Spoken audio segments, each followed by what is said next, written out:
আসসালামু আলাইকুম সবাইকে সবাইকে আজকের ক্লাসে স্বাগতম জানাচ্ছি। আর অল্প কিছুক্ষণের মধ্যেই আমাদের আজকের ক্লাসটি শুরু হতে যাচ্ছে। আর যেমনটি আপনাদের বলে থাকি, আপনারা ভাইয়ের সাথে কনভারসেশন করার জন্য চ্যাট বক্সটা ইউজ করবেন। আর টপিক রিলেটেড কোশ্চেন থাকলে সেটা শুধুমাত্র কিউ&এ তে করবেন। আর যদি উত্তরণ সম্পর্কিত কোনো জিজ্ঞাসা থেকে থাকে, চেষ্টা করবেন ক্লাসের শেষের দিকে চ্যাট বক্সে করার জন্য। ধন্যবাদ জানাচ্ছি এবং 1 থেকে 2 মিনিট অপেক্ষা করার জন্য অনুরোধ করছি।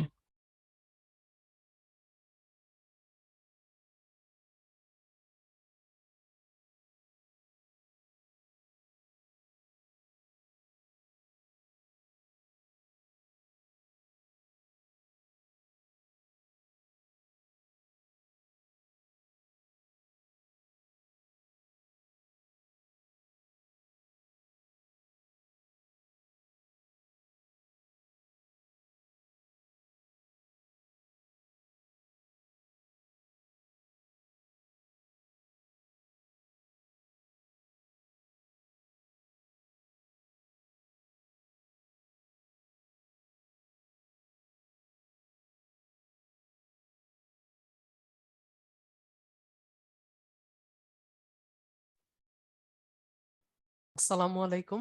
আহ কি অবস্থা সবার? কেমন আছেন? একটু যদি চ্যাট বক্সে বলতেন কি অবস্থা সবার। আপনাদের সাথে মনে হয় এর আগে ক্লাসটা আমি নিয়েছিলাম, আবারও আপনাদের সাথে ক্লাসরুমে দেখা। আমাকে কি ঠিকঠাক মতো শুনতে পাচ্ছেন? কথা ঠিকঠাক মতো শোনা যাচ্ছে? একটু চ্যাট বক্সে বললেন।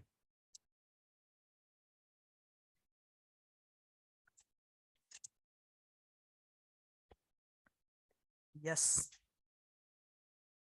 আহ আলমগীর ভাই, আলহামদুলিল্লাহ আমিও ভালো আছি।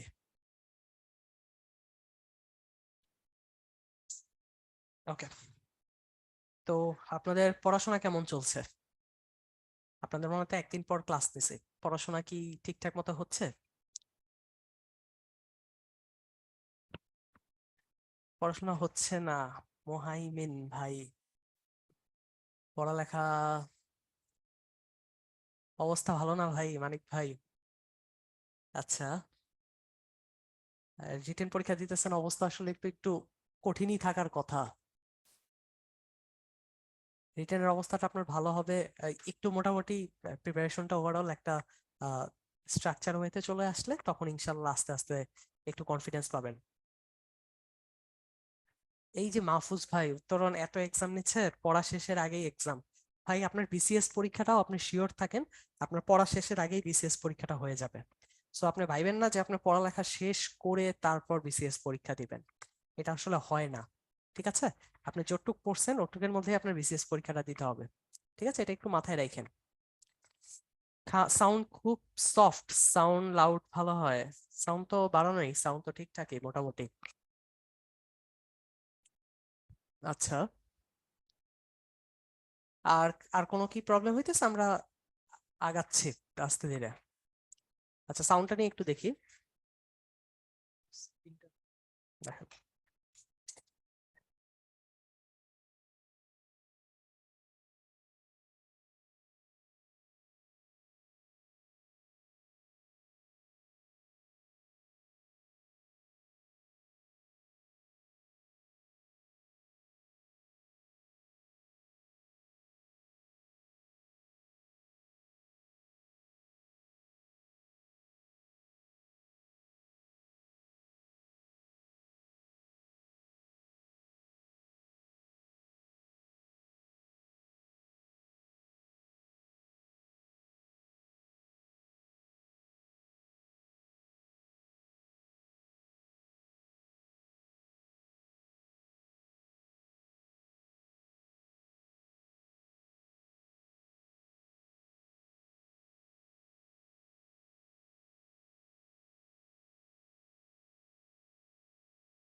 সাউন্ড মনে হয় ঠিক আছে। ওকে, চলেন তাহলে আমরা হচ্ছে গিয়ে শুরু করি। আপনাদের ইয়ার আজকে হয়তো আপনাদের আহ, উম, যে টপিকটা পড়াবো, এই টপিকটা আমাদের রিসেন্ট সময়ের জন্য অনেক ইম্পর্টেন্ট। এবং এর আগের ক্লাস যেটা নিছি ওই ক্লাসের সাথেও এই টপিকটা হচ্ছে গিয়ে কানেক্টেড, হ্যাঁ ইন্টারন্যাশনাল হচ্ছে একটা আরেকটার সাথে আসলে খুবই কানেক্টেড। সো বিফোর স্টার্টিং আমি আরেকবার আমার পরিচয় দিয়ে দিচ্ছি যারা হয়তো বা ক্লাস করেন নাই। সেটা হচ্ছে জালাল মোহাম্মদ আশফাক,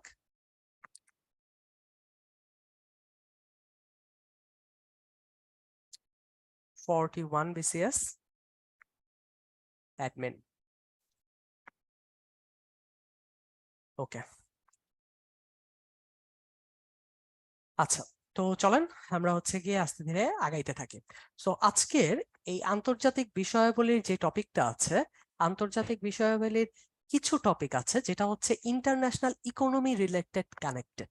হ্যাঁ, এবং এই ইন্টারন্যাশনাল ইকোনমির সাথে আমাদের বাংলাদেশের কোনো সম্পর্ক আছে নাকি, সেই সম্পর্কটা থেকে কোশ্চেন আসতে অনেক দেখা যায়। যেমন ভাই, এই টপিকটায় যদি আপনারা দেখেন, এই টপিকটায় যা যা আছে এটা কিন্তু আমাদের কারেন্ট পৃথিবীর সাথে খুবই খুবই কারেন্ট পৃথিবীর সাথে খুবই খুবই কানেক্টেড। কিভাবে কানেক্টেড দেখেন, এখানে আইএমএফ এর কথা আছে, ওয়ার্ল্ড ব্যাংকের কথা আছে। ঠিক আছে, আইএমএফ এর কথা ওয়ার্ল্ড ব্যাংকের কথা যেহেতু আছে, সেহেতু আপনারা জানেন বাংলাদেশ আইএমএফ থেকে ঋণ নিছে। ঠিক আছে, সো এই ঋণের পজিটিভ নেগেটিভ জিনিস, এই জিনিসগুলো নিয়ে কিন্তু আপনার পরীক্ষায় কোশ্চেন আসতেই পারে।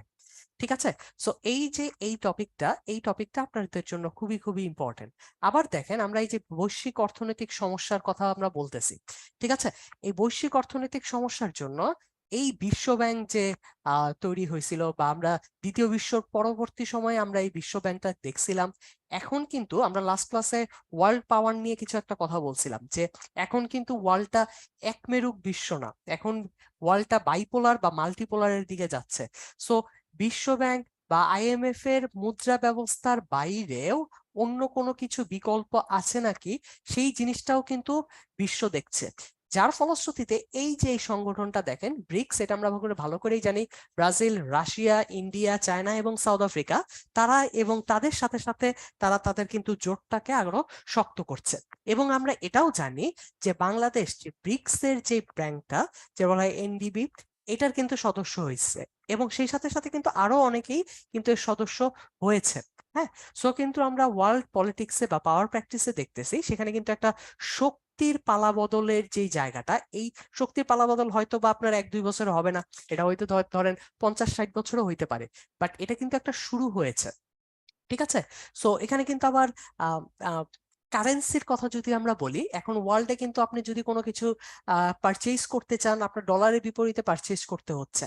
সেই ক্ষেত্রে কিন্তু এই বিশ্বের মোড়লরা, যারা হচ্ছে আমেরিকার এলাই না, হ্যাঁ, যেমন হচ্ছে কি আপনার রাশিয়া আছে, আপনার চায়না আছে, ঠিক আছে, তারা কিন্তু এই বাস্কেট কারেন্সি বা ডলারের যে আধিপত্যটা আছে সেটা কমানোর জন্য, যেটাকে টার্মে বলা হয় ডলারাইজেশন, এটা কমানোর জন্য তারা কিন্তু অন্য একটা বাস্কেট, কারেন্সি বাস্কেটের যে মডেল, যেখানে অনেকগুলা কারেন্সি থাকবে, যেখানে থাকতে পারে আপনার রুবল, যেখানে থাকতে পারে হচ্ছে গিয়ে রুপি, এই ধরনের ভ্যালুয়েবল যে সকল কারেন্সি গুলো আছে সেগুলো দিয়ে তারা বিনিময় করতে যাচ্ছে।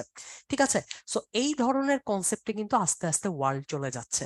সো এই যে দেখেন, এইখানে কিন্তু আমরা বিশ্বের যে সকল সংগঠনগুলো নিয়ে কথা বলতেছি, সেই সংগঠনগুলোর সাথে ওয়ার্ল্ড পলিটিক্স কিভাবে কানেক্টেড, সেই সংগঠনগুলোর সাথে আমাদের বাংলাদেশের পররাষ্ট্র নীতি যেটা, বা বাংলাদেশের যে পররাষ্ট্র নীতির যে সকল মোড়লরা আছেন, তারা এই বিষয়গুলো নিয়ে কি চিন্তা ভাবনা করছেন, সেগুলো কিন্তু কানেক্টেড। টু বি অনেস্ট, আপনি যদি আমরা বলি, আমাদের বিশ্বকে কিন্তু নিয়ন্ত্রণ করার জন্য আপনাকে কিন্তু অবশ্যই বর্তমানে সামরিক শক্তিটা যতটা না দরকার, তার থেকে কিন্তু আপনার অর্থনৈতিক শক্তিটা অনেক জরুরি। সেইভাবেই আমরা কিন্তু দেখছি ওয়ার্ল্ড যারা লিডিং পাওয়ার আছে, আপনি ইউএস এর কথা বলতে পারেন, ইউএসএ কে ভিত্তি করে যাদের এলাই আছে, তারা কিন্তু আপনার ইকোনমিক স্যাংশন দিচ্ছে, নানা ধরনের নিষেধাজ্ঞা দিচ্ছে। ঠিক আছে, সো এই কিন্তু খেলাটা কিন্তু বেসিক্যালি এই অর্থনীতি থেকে কেন্দ্র করেই হয়। এইটার কিন্তু এই আজকের যে টপিকগুলো আছে, সেই টপিকগুলো একেবারে মেইন যে জায়গাটা, সেটা নিয়ে আমরা আলোচনা করব, সেটা হচ্ছে বৈশ্বিক উদ্যোগ ও প্রতিষ্ঠান সমূহ।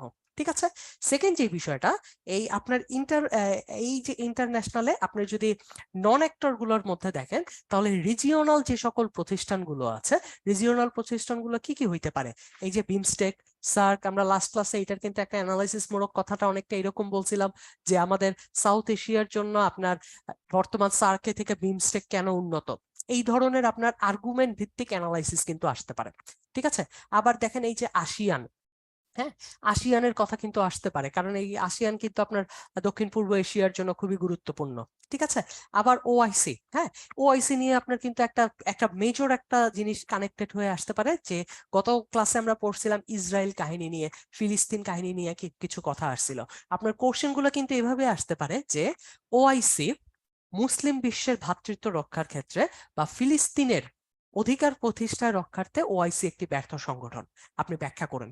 ঠিক আছে, সো আপনার কোশ্চেন গুলা কিন্তু এই প্ল্যাটফর্মে আসতে পারে। ঠিক আছে, আর আরেকটা দেখেন ন্যাটো, ভাই ন্যাটোর কানেক্টেডটাকে আমরা লাস্ট ক্লাসে যেই ন্যাটো নিয়ে এত আলোচনা করছিলাম, আমরা রাশিয়া ইউক্রেন নিয়ে আমরা কথা বলছিলাম যে এই যুদ্ধটা আসলে এখনো কোনো সলভের সম্মুখে আসতে পারতেছে না।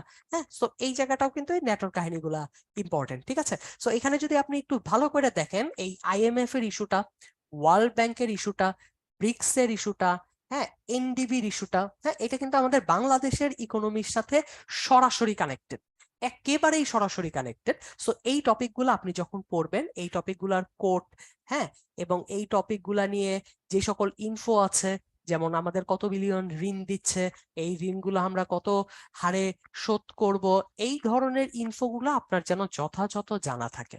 ঠিক আছে, এবং এই আইএমএফ এর ঋণের জন্য আমাদের কি কি সুবিধা হচ্ছে, কি কি অসুবিধা হচ্ছে, এটা যেন আপনার প্রপার নোট করা থাকে, আপনি পরীক্ষার সময় আসবেন এবং সুন্দর করে আপনার যুক্তি উপস্থাপন করবেন। সো এই টপিকগুলো আমার পয়েন্ট অফ ভিউতে খুবই ইম্পর্টেন্ট। ঠিক আছে, এগুলো আপনি অবশ্যই ভালো করে দেখবেন, এটা আপনার পরীক্ষার জন্য অনেক অনেক ইম্পর্টেন্ট।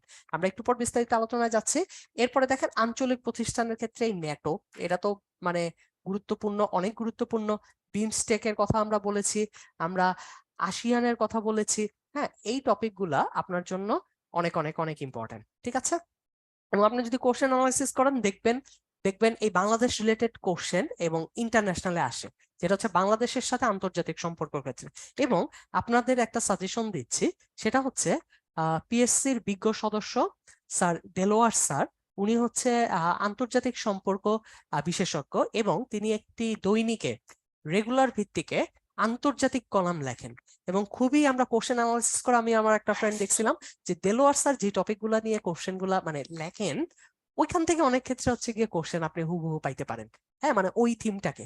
সো আমি চেষ্টা করব যে স্যারের এই জিনিসটা একটু আপনারা, স্যারের লেখাটা খুব সম্ভবত সমকাল পত্রিকায়, আমি নট শিওর। ঠিক আছে, আমি শিওর না, বাট স্যার এটা লেখেন, আপনি এটা অবশ্যই একটু কালেক্ট করে রাখেন। ঠিক আছে, তো চলেন এবার আমরা হচ্ছে কি আমাদের পড়াশোনায় যাই, এবং আমরা হচ্ছে অ্যানালাইসিস ভিত্তিক আহ ব্যবস্থায় হচ্ছে গিয়ে আমরা আগাবো। ঠিক আছে ভাই, একদিনে কেমনে সিলেবাস কমপ্লিট করে, একদিন আপনার আইডিয়াটা ক্লিয়ার থাকা লাগবে। ঠিক আছে, যেমন আইএমএফ এর ঋণের পজিটিভ নেগেটিভ জিনিস, এইগুলো আপনি জানতে পারেন। ঠিক আছে, হ্যাঁ, এনডিবি তে যে ব্রিক্সে বাংলাদেশ যুক্ত হবে কি হবে না, হ্যাঁ, এটা নিয়ে আমাদের মাননীয় পররাষ্ট্রমন্ত্রী কি বলছেন, এই জিনিসগুলা আপনি একদিনে চেষ্টা করতে পারবেন। হ্যাঁ, বাট এমন না যে আপনার শেষ হয়ে যাবে, আপনি শেষ করার আরো অনেক সময় পাবেন, ফাইনাল মডেল টেস্ট আছে। আর আমার পয়েন্ট অফ ভিউ থেকে মনে হয় না অক্টোবরে পরীক্ষা হবে, এটা আমার ব্যক্তিগত মতামত। ঠিক আছে, সো আপনি সময় পাবেন, আপনি পড়তে থাকেন। ঠিক আছে, ওকে।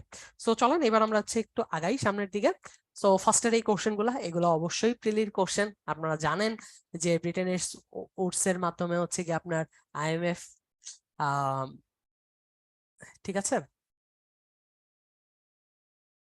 ওকে। সো এখানে যে ইনফোগুলো আছে, আপনার এই সব ইনফোগুলো হচ্ছে কি আপনার একেবারেই হচ্ছে গিয়ে থিওরিটিক্যাল, জাস্ট হচ্ছে গিয়ে আপনার জানার জন্য। ঠিক আছে, আচ্ছা, এখান থেকে একটা কথা হচ্ছে গিয়ে বিশ্ব ব্যাংকে আপনার চাঁদা দেয় হচ্ছে যুক্তরাষ্ট্র, তাহলে এর সবচেয়ে বেশি পার্সেন্টেজে, হ্যাঁ, তো তার একটা আধিপত্য থাকবেই। ঠিক আছে, তো এরকম অনেক কোশ্চেন বিসিএস এ আসতে দেখা যায় যে যে জাতিসংঘ, হ্যাঁ, জাতিসংঘ যেটা আছে এটা একটা ব্যর্থ প্রতিষ্ঠান, ব্যাখ্যা করো, বা জাতিসংঘ আসলে সফল প্রতিষ্ঠান, ব্যাখ্যা করো, বা এই ধরনের আপনি অ্যানালাইসিস জানতে চাই যে বিশ্ব শান্তি প্রতিষ্ঠায় জাতিসংঘ এখনো সফল নয়। ঠিক আছে, তো এই টাইপের অ্যানালাইসিস গুলাই আপনি কিন্তু এইখানে এইটা আনতে পারেন, যে আমরা এমন একটা জায়গা থেকে মানুষদের নিয়ে কথা বলতেছি যারা তাদের একটা সিংহভাগ টাকা হচ্ছে গিয়ে দেয়, যার ফলশ্রুতিতে তাদের একক আধিপত্য থাকবেই। ঠিক আছে, যেমন এইখানে আপনি দেখতেছেন ইউএসএ প্রায় 16% হচ্ছে গিয়ে তাদের হচ্ছে ফান্ডিং এ দেয়। সো এখানে তো অবশ্যই একটা ইউএস এর একটা আধিপত্য থাকবে এবং এটাই হয়, ঠিক আছে। সো যাই হোক, চলেন হচ্ছে গিয়ে আগাই। তারপর তাদের কি কি প্রতিষ্ঠান আছে, ঠিক আছে, এগুলো আর আমরা জাস্ট হচ্ছে গিয়ে পড়ছিলাম কাদেরকে কে ঋণ দেয়। হ্যাঁ, আইবার্ড, আইএফসি, আইডিএ, ঠিক আছে, আরেকটা আছে হচ্ছে গিয়ে আপনার মিগা, আইসি, এসআইডি। এটা নিয়ে আপনি কি জানবেন? এটা জানবেন এটার ফুল ফর্ম গুলো এবং এইগুলা আসলে কাদের জন্য হচ্ছে গিয়ে কাজ করে, ঠিক আছে। যেমন হচ্ছে এই যে আইডিএফ, অতি দরিদ্র দেশগুলো নিয়ে হচ্ছে গিয়ে আপনার হচ্ছে গিয়ে কাজ করে। হ্যাঁ, এবার কথা হচ্ছে আপনি তো জানেনই বিসিএস এর কোশ্চেন অনেক আনপ্রেডিক্টেবল। হ্যাঁ, যেমন হচ্ছে আহ যেমন হচ্ছে গিয়ে আপনার যদি দেখি 43তম বিসিএস এ ইন্টারন্যাশনাল কোশ্চেনটা হয়েছিল একটা জ্ঞানমূলক কোশ্চেনের মতো, ঠিক আছে। ভাই অনেকগুলো ইনফরমেশন মাথায় রাখতে গেলে তো অনেক ইনফরমেশন বের হয়েই যাবে, ঠিক আছে।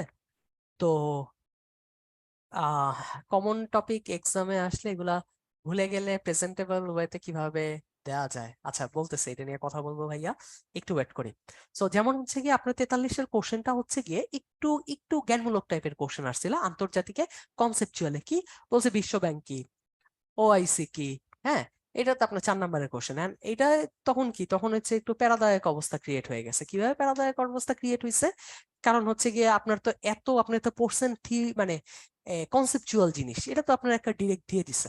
সো এইগুলোর জন্য আপনি এটার ফুল ফর্ম, ঠিক আছে, এবং এইটা অ্যাটলিস্ট কাকে নিয়ে কাজ করে, এই বেসিক ইনফো যেন আপনার জানা থাকে।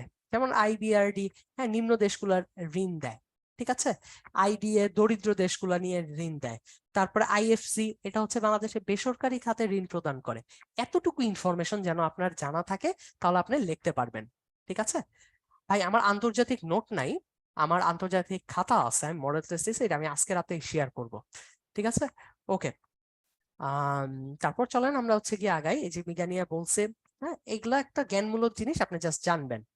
ওকে, তারপর বিশ্ব ব্যাংকের উদ্দেশ্য কি, ঠিক আছে। বিশ্ব ব্যাংকের উদ্দেশ্যই তো আপনার অর্থনৈতিক পুনর্গঠনের সহায়তা করা, এটা হচ্ছে দ্বিতীয় বিশ্বযুদ্ধের পরবর্তীতে আমরা কথা বলছি, ঠিক আছে। এই দারিদ্র্য দূরীকরণের ক্ষেত্রে ত্বরান্বিত করা, ঠিক আছে। এখানে কত পার্সেন্ট কে চাঁদা দেয় এটা আপনার না জানলেও চলবে, বাট আমি বিশ্বাস করি আপনার এটা জানা উচিত যে এইখানে মেইন টাকা দেয় কে। এটা হচ্ছে ইউএসএ 15.85, ঠিক আছে। এই ইনফোগুলো আপনি একটু জানেন, কারণ এগুলো আপনি আপনার এই ইনফোটা আপনি আপনার যুক্তি, কোনো কোশ্চেনের যুক্তিতে আপনি ইউজ করতে পারবেন, ঠিক আছে। ওকে, বিশ্ব ব্যাংকে কিভাবে কাজ করে, ঠিক আছে, লেনদেনের ভারসাম্য রক্ষা করা। হ্যাঁ, আপনার হচ্ছে গিয়ে আচ্ছা আহ আহ, আহ, ঋণ গ্রহীতাদের ঋণ দেয়, তাদের কারিগরি সুবিধা করে, ঠিক আছে। সো এই জিনিসগুলা হচ্ছে কি আপনারা ইউজ করতে পারেন। এখন কথা হচ্ছে এখানে আমি একটা জিনিস বলবো, সেটা হচ্ছে ঋণের খাতগুলা। তো আপনি এখানে যে কোনো কোশ্চেন লেখার ক্ষেত্রে আপনার অ্যানালাইসিস গুলা কি হইতে পারে, ঠিক আছে। ধরেন আপনি একটা কোশ্চেনে সর্ট অ্যানালাইসিস করতে পারেন, ঠিক আছে। সর্টের হচ্ছে স্ট্রেংথ, উইকনেস, অপরচুনিটি, থ্রেট। আরেকবার বলতেছি, স্ট্রেংথ, উইকনেস, অপরচুনিটি, থ্রেট, ঠিক আছে। ওইটাতে আপনার গুরুত্বপূর্ণ জিনিস কি, ওইটার উইকনেস কি, এটা দিয়ে আপনি কি কি অপরচুনিটি পাইতে পারেন এবং এটা দিয়ে আপনার কি কি থ্রেড আসতে পারে, ঠিক আছে। এই জিনিসগুলো আপনি যে কোনো কোশ্চেনে আলোচনা করতে পারেন। তখন আমার অনেকের যাদের মনে হয় যে আমি আসলে গুছিয়ে লিখতে পারতেছি না বা লেখার টপিক খুঁজে পাচ্ছি না, তাদের ক্ষেত্রে এই জিনিসটা হয়, ঠিক আছে। আরেকটা কি অ্যানালাইসিস করতে পারেন, আরেকটা অ্যানালাইসিস আপনারা করতে পারেন যে কোনো কোশ্চেনের ক্ষেত্রে, সেটা হচ্ছে গিয়ে আহ এটাকে আপনি পেস্ট বলতে পারেন, হ্যাঁ, বা পেস্টাল অ্যানালাইসিস বলতে পারেন। সেটা কি, সেটা হচ্ছে কি আপনার PESTEL, ঠিক আছে। এই পেস্টাল অ্যানালাইসিসের প্রত্যেকটা জিনিস আসলে কি, এই পি দিয়ে আপনি কোনো একটা কারণ ব্যাখ্যা করবেন, তার পলিটিক্যাল কি কি জিনিস আছে, ঠিক আছে। যেমন এই ঋণ দিয়ে পলিটিক্যাল জিনিস কি হইতে পারে, সে হচ্ছে গিয়ে প্রভাব বিস্তার করবে, ঠিক আছে, প্রভাব বিস্তার করবে। তারপরে হচ্ছে গিয়ে আপনার এই ই ফর ইকোনমিক, এটা হচ্ছে আপনার পলিটিক্যাল, ঠিক আছে, পলিটিক্যাল, এটা দিয়ে আপনার পলিটিক্যাল ইয়া করতেছেন। এই দিয়ে আপনার ইকোনমিক্যাল, এটা কিন্তু আপনার, আমি বলতেছি আপনি কিভাবে একটা কোশ্চেন গুছায় লিখতে পারেন। আপনার কোশ্চেন আপনি জানেন কিন্তু আপনি আসলে পয়েন্ট খুঁজে পাইতেছেন না কি কি, তখন আপনি এই সেগমেন্টেশন গুলা করতে পারেন, ঠিক আছে। পলিটিক্যাল তারপর আপনি ইকোনমিক্যাল, হ্যাঁ, ঋণের মাধ্যমে কি কি হইতে পারে, ঠিক আছে। তো এসটা হচ্ছে গিয়ে, এসটা ভুলে গেলাম কেন অনেকদিন ধরে, এসটা মনে হচ্ছে স্ট্রেংথ বা সামথিং, এসটা ভুলে গেছি। আচ্ছা, টিটা হচ্ছে কি আপনার বেসিক্যালি টেকনোলজিক্যাল কি কি বেনিফিট হয়, ঠিক আছে, টেকনোলজিক্যাল, টেকনোলজিক্যাল, ঠিক আছে। এই ই ফর এনভায়রনমেন্টাল, ঠিক আছে। আর এল ফর হচ্ছে লিগ্যাল, ঠিক আছে। ও হ্যাঁ, থ্যাংক ইউ ভাইয়া। এস ফর হচ্ছে গিয়ে সোশ্যাল, ঠিক আছে। সোশ্যাল এখানে কি কি আপনার জিনিসগুলো হচ্ছে। আর ই ফল হচ্ছে কি আপনার লিগ্যাল যে সকল আছে নাকি, বাধা ধরা কোনো কিছু আছে নাকি, ঠিক আছে। সো এই সকল অ্যানালাইসিস আমার মনে হয় যারা হচ্ছে বিজনেস ব্যাকগ্রাউন্ড থেকে আসছে তারা অনেক বিজনেস কেস কম্পিটিশনে বা এই ধরনের জায়গায় অনেক ইউজ করছে। তারপরে শর্ট অ্যানালাইসিসের বিষয়টি, এটিও হচ্ছে বিজনেস কেস কম্পিটিশন বা আপনার হয়তো আপনার পড়ার ক্ষেত্রে আসছে। সো আপনার এই ভাইবের অ্যানালাইসিস গুলা আপনি কিন্তু আপনার রিটেনে উপস্থাপন করতে পারেন, বাট আপনার এটা লেখার দরকার নাই, আপনি বলতে পারেন এটা পলিটিক্যাল পয়েন্ট অফ ভিউ থেকে। বা আপনি যখন একটা পয়েন্ট ক্রিয়েট করবেন তখন আপনি এই জিনিসটা নিয়ে আসার চেষ্টা করতে পারেন, যার ফলশ্রুতিতে আপনার লেখার, এই যে লিখতে পারতেছি না, চিন্তা করতে পারতেছি না, ঠিক আছে, সো এই জিনিসগুলো চলে আসবে। হ্যাঁ, সো এই জিনিসগুলো বেসিক্যালি আমার শেখা হয়েছিল আমি যখন বিজনেস কেস কম্পিটিশন করছিলাম ওইটার ক্ষেত্রে। এবং এই যে এই অ্যানালাইসিস করে লেখার যে অভ্যস্ততা, আলহামদুলিল্লাহ এটা আমি পরীক্ষায়ও প্রয়োগ করার চেয়ে পারছি। হ্যাঁ, যেমন হচ্ছে অর্থনৈতিক ক্ষেত্রে এটা কি হয়, রাজনৈতিক ক্ষেত্রে কি হয়, ঠিক আছে। এই ওকে, চলেন হচ্ছে গিয়ে আমরা হচ্ছে তারপরে হচ্ছে গিয়ে আগাই। ওকে, এই ঋণ গ্রহণের শর্তাবলী, হ্যাঁ, এখানে অনেকগুলো শর্তাবলী হচ্ছে গিয়ে দেয়। হ্যাঁ, যেমন হচ্ছে গিয়ে আপনার এই যে আমাদের এই হুট করে আইএমএফ এর ঋণ নেওয়ার ফলশ্রুতিতে আমরা কিন্তু অনেক শর্ত মানতে হয়েছে।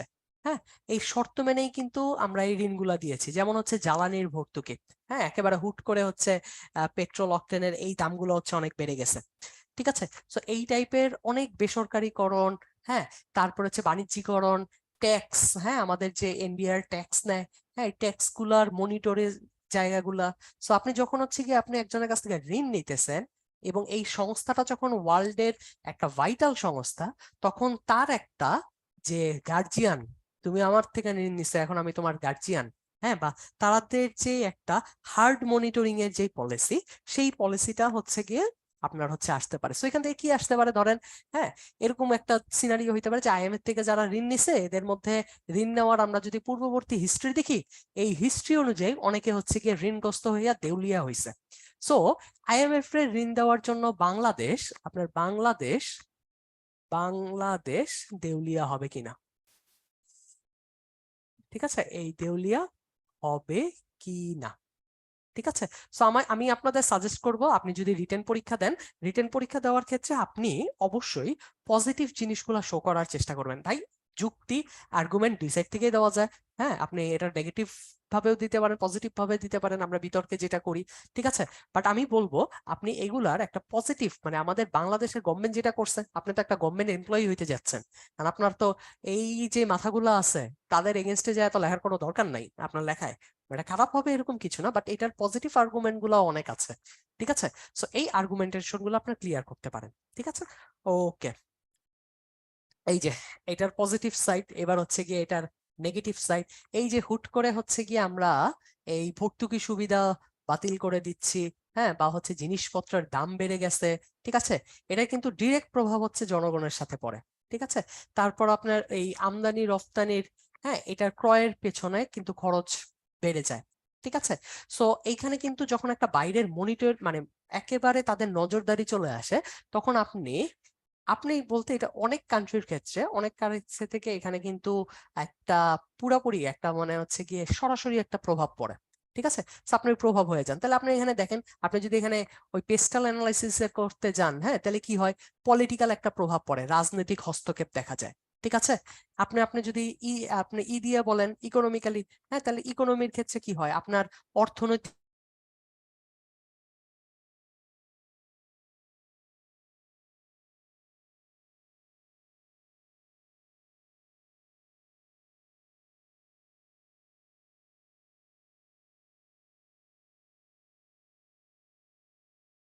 জীবনযাত্রার মান নিম্নমুখী হয়ে যেতে পারে, ঠিক আছে।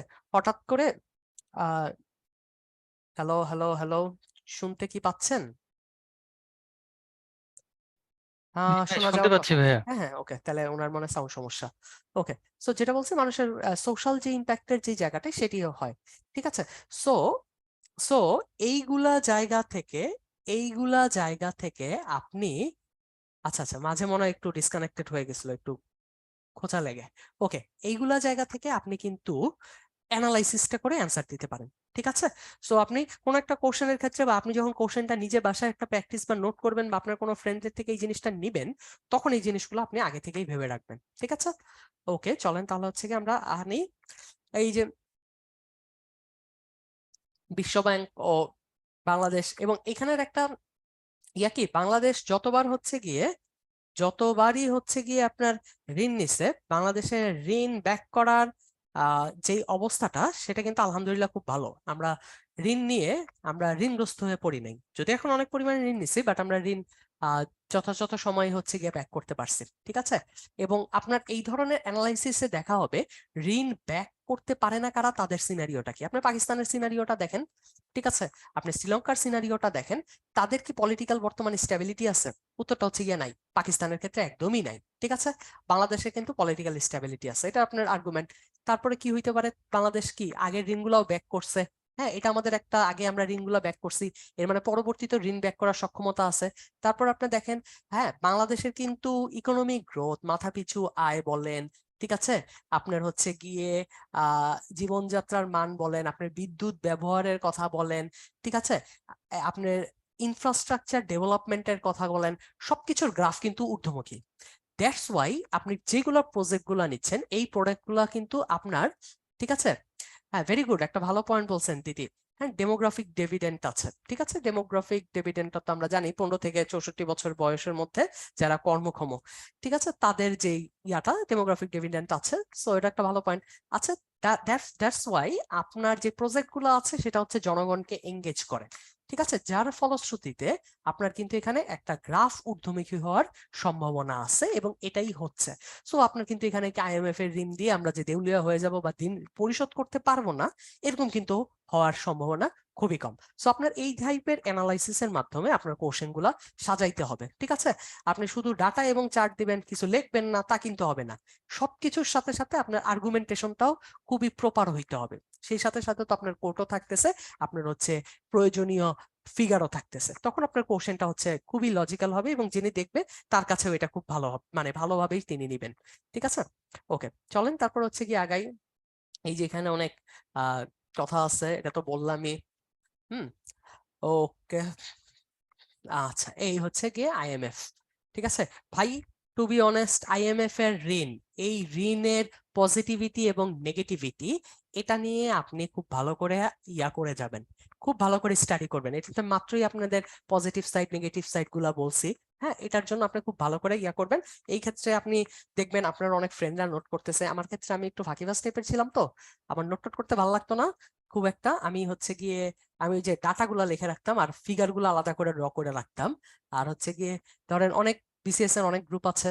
হ্যাঁ, এটাই তো একটু আগে মামুন ভাই বললাম যে ঋণের ফাঁদে পড়ার সম্ভাবনা আছে কি নাই। আমি তো অ্যানালাইসিস দিলাম যে সম্ভাবনা নাই, কারণগুলা তো ওইটাই বলছি, যে আমাদের এই সবগুলা যে সকল মোটামুটি নির্ণায়ক আছে, যেমন হচ্ছে মাথাপিছু আয়, অর্থনৈতিক প্রবৃদ্ধি, এগুলো ঊর্ধ্বমুখী, এবং আমাদের ঋণের ঋণের ব্যাক করার যে অবস্থা সেটি হচ্ছে পজিটিভ। হ্যাঁ, সো এখান থেকে হচ্ছে কি আমরা একটা ভালো অবস্থায় আছি। তো আমরা ঋণের ফাঁদে পড়ার আলহামদুলিল্লাহ সম্ভাবনা নাই। হ্যাঁ, আমাদের আরেকটা হচ্ছে পাওয়ার হচ্ছে আপনার রেমিটেন্স।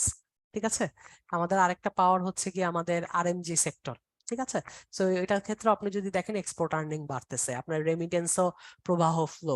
ঠিক আছে, একটু খারাপ যাচ্ছে হচ্ছে গিয়ে রিজার্ভটা। তো এটা হচ্ছে এই অর্থনৈতিক মন্দার জন্য আপনি এটার সবগুলো জিনিস একটা, হ্যাঁ, পজিটিভিটি দেখবেন। তো পজিটিভিটি দেখার জন্য আপনি একটু শুনতে পারেন আমাদের মাননীয় বিশেষজ্ঞরা, হ্যাঁ, মাননীয় মন্ত্রীরা, মন্ত্রী মহোদয়, তারা অনেক সময় টক শোতে আপনার দেখবেন দুই সাইডেরই কথা আছে, পজিটিভ সাইডেরও কথা আছে, নেগেটিভ সাইডেরও কথা আছে। তো এই কথাগুলো আপনি আলাদা আলাদা ভাবে নোট ডাউন করে রাখেন, তাহলে খুব ভালো হবে। ঠিক আছে। ওকে, সো এখানে কিছু ইনফো আছে। হুম, একেবারে নর্মাল ইনফো। আচ্ছা, এই যে দেখেন এর লক্ষ্য উদ্দেশ্য ভাই, এটা কিন্তু আপনার একটা মোটামুটি, আমরা ডাচ ডিজিজে এখনো আক্রান্ত হই নাই। ঠিক আছে, ডাচ ডিজিজে পড়তে হইলে মানে আপনার আমাদের টেক্সটাইল খাতটার উপর আমাদের 80% উপর হচ্ছে গিয়ে চলে। তো তো আপনি যে গাছ ডিজিজে পড়তে হইলে কিন্তু আপনার ওইটাকে একেবারেই একেবারেই হচ্ছে গিয়ে ফল করতে হবে। তো আমার মনে হয় না বাংলাদেশ গার্মেন্টস এর সেক্টরটা বা আরএমজি সেক্টরটা যেই ফ্লোতে আছে ফ্লোটা একেবারে ফল করার মতো। ঠিক আছে, যার ফলশ্রুতিতে ডাস্ট ডিজিজ বলতে অনেকটা এরকম বোঝায়, যারা জানি না তাদের জন্য বলছি। এটা হচ্ছে গিয়ে কোনো একটা দেশের ইকোনমি একটা বিশেষ দিকের ক্ষেত্রে একেবারে একেবারে একটা বিশেষ দিকের ক্ষেত্রে তারা হচ্ছে গিয়ে থাকে। কোনো কারণে যদি ওই বিশেষ সেক্টরটা ফল করে, তাহলে ওই দেশ একেবারে তুমুল ভাবে অর্থনৈতিক বিপর্যয়ে পড়ে। এই ঘটনাটা একবার এই নেদারল্যান্ডসে হয়েছিল। হ্যাঁ, এরপরে থেকে এইটাকে ডাস্ট ডিজিজ বলে। তো আমার কাছে মনে হয় না বাংলাদেশের আপনার ইয়াটা টেক্সটাইল সেক্টরটা এত ভঙ্গুর অবস্থায় আছে। আলহামদুলিল্লাহ এটা ভালোই অবস্থায় আছে। সো আমার মনে হয় না ডাস্ট ডিজিজে পড়ার কথা। ঠিক আছে। আচ্ছা, আন্তর্জাতিক আন্তর্জাতিক যেই বিষয়টা সেটা হচ্ছে আন্তর্জাতিক অর্থনৈতিক সহযোগিতা বৃদ্ধি করে, বাণিজ্যের প্রসার করে। ঠিক আছে, সদস্য রাষ্ট্রগুলা। ঠিক আছে। আচ্ছা, ঠিক আছে। ওকে। বিনিময় স্থিতিশীলতা বিনিময়ের ব্যবস্থা করে তোলে। হ্যাঁ, রাজনীতিক এটা। ব্যানানা কান্ট্রি বলতে আসলে যেই কান্ট্রির আসলে নিজস্ব অবস্থা হচ্ছে গিয়ে নাই। হ্যাঁ, মানে একেবারে ভঙ্গুর একটা দশা। তো আপনি ডাস্ট ডিজিজটাকে একটা কারণ বলতে পারেন, ডাস্ট ডিজিজ একটা কারণ। এই কারণে এই কারণে যদি ওই দেশটার উপর অন্য কোনো দেশ প্রভাব বিস্তার করে রাজনৈতিক, অর্থনৈতিক, সামরিক ভাবে, তখন ওই কান্ট্রিটা একটা ব্যানানা স্টেটে পরিণত হতে পারে। ঠিক আছে। সো একটা হচ্ছে কারণ, এবং ওইটার কারণে হচ্ছে কি একটা ফলাফল। ডাস্ট ডিজিজ একটা কারণ। ডাস্ট ডিজিজের কারণে ধরেন এক্স কান্ট্রি ডাস্ট ডিজিজে নিমজ্জিত হয়েছে, যার ফলে তার আর ওয়ার্ল্ডে পাওয়ারটা নাই। তখন সুপার পাওয়ার গুলা তাকে কি করবে, নিজের দলে নিতে চাবে, নিজের প্রভাব বলয়ে নিতে চাবে। তখন ওই দেশটা আস্তে আস্তে ব্যানানা স্টেটে পরিণত হতে পারে। ঠিক আছে। সো এই, চলেন তাহলে আমরা হচ্ছে গিয়ে সামনের দিকে আগাই। তো আইএমএফ এর অন্যান্য কার্যক্রম, স্থিতিশীল বিনিময় হার, এটা ওদের অনেক চেষ্টা করে। হুম। তারপর হচ্ছে বিশ্ব বাণিজ্য বর্ধিত করানোর চেষ্টা করে। ঠিক আছে। ওকে। তারপর হচ্ছে মুদ্রার অবমূল্যায়ন রোধ করার জন্য একটা ভ্যালুয়েশন রাখে। ঠিক আছে। এটা একটা খুবই আহ দুষ্প্রাপ্য। স্বল্পকালীন ঋণ মজুদ। ঠিক আছে। ওকে, ঋণ সুবিধা। সমন্বয় সাধন করে, পরামর্শ, এটা তো তো তারা খুবই এক্সপার্ট। কিছু না পারুক আর না পারুক, পরামর্শটা দেয়। ঠিক আছে। সো পরামর্শ দিতে তারা খুবই এক্সপার্ট। এই তো, যেমন তারা ব্যাংকের ঋণের হার মাঝে মাঝে বাড়াইতে বলে, মাঝে মাঝে কমাতে বলে। ঠিক আছে। সো এই টাইপের অ্যানালাইসিস গুলো আপনারা হচ্ছে গিয়ে ওদের কাছ থেকে হচ্ছে গিয়ে আমরা পেয়ে থাকি। ঠিক আছে। এই তো, এই যে আইএমএফ এর সফট শর্ত, হ্যাঁ, লং শর্ত। আচ্ছা, চলেন আমরা হচ্ছে গিয়ে একটু যাই। সেটা হচ্ছে দুর্নীতি রোধ করা, সুশাসন প্রতিষ্ঠা করা, গণতন্ত্র প্রতিষ্ঠা করা, আইনের শাসন প্রতিষ্ঠা করা, মানবাধিকার রক্ষা। ভাই আপনি একটু কমন সেন্স দিয়ে ইউজ করেন তো। দেখেন, আপনার কোনো কিছু যদি অফ করতে হয়, খারাপ কোনো কিছু হয়, ঠিক আছে, আপনি যে কোনো কোশ্চেনে আপনি কিন্তু এই টার্মগুলো ইউজ করতে পারেন। ঠিক আছে। সেই টার্মগুলো আপনি ইউজ করতে পারেন, আর এই টার্মগুলো আপনি কিন্তু এখানে এইভাবে দিয়ে এইভাবে করে ইউজ করতে পারেন। ঠিক আছে, এই যে এইভাবে করে লিখতে পারেন, তাহলে আপনার লেখাটা হচ্ছে গিয়ে সুন্দর হইতে পারে। ঠিক আছে, ধরেন আপনার এরকম একটা কোশ্চেন আসলো যে বাংলাদেশকে, হ্যাঁ, বা ধরেন আহ এই সিচুয়েশন থেকে মুক্ত হইতে হইলে, হ্যাঁ, আমাদেরকে কি করতে হবে। ঠিক আছে। বা আপনার কোশ্চেন আসতে পারে, হ্যাঁ, আমাদের আইএমএফ এর ঋণ থেকে মুক্ত হইতে হইলে বা আইএমএফ ঋণটা আমরা সহজ স্বাভাবিকভাবে ফেরত দিতে হইলে কোন কোন জিনিসগুলো আমাকে ব্যালেন্স করতে হবে। তা আপনি ব্যালেন্স করার ক্ষেত্রেও কিন্তু এই জিনিসগুলো আপনি নিয়ে আসতে পারেন, যে দুর্নীতি একেবারে কমিয়ে আনা, সুশাসন প্রতিষ্ঠা করা, গণতন্ত্র প্রতিষ্ঠা করা, আইনের শাসন প্রতিষ্ঠা করা। হ্যাঁ, এগুলোর সাথে সাথে আরো কি কি হইতে পারে, আরো হইতে পারে জবাবদিহিতা। ঠিক আছে। আরো হইতে পারে স্বচ্ছতা। ঠিক আছে। ঠিক আছে। এই বিষয়ক টার্মগুলো একটা বায়বীয় টার্ম, যেই টার্মগুলো আপনি সুন্দর করে প্রায় অনেক কিছু কোশ্চেনে হচ্ছে গিয়ে আপনার অংশগ্রহণ করতে পারেন। এই যে ধরেন আপনার বাংলাদেশে নির্বাচন নিয়ে কথা হইতে পারে, আপনার মনে হইতে পারে, আপনার কোশ্চেন আসতে পারে যে সুষ্ঠু নির্বাচন ব্যবস্থার ক্ষেত্রে কি কি বিষয়ে গুরুত্ব দেওয়া উচিত।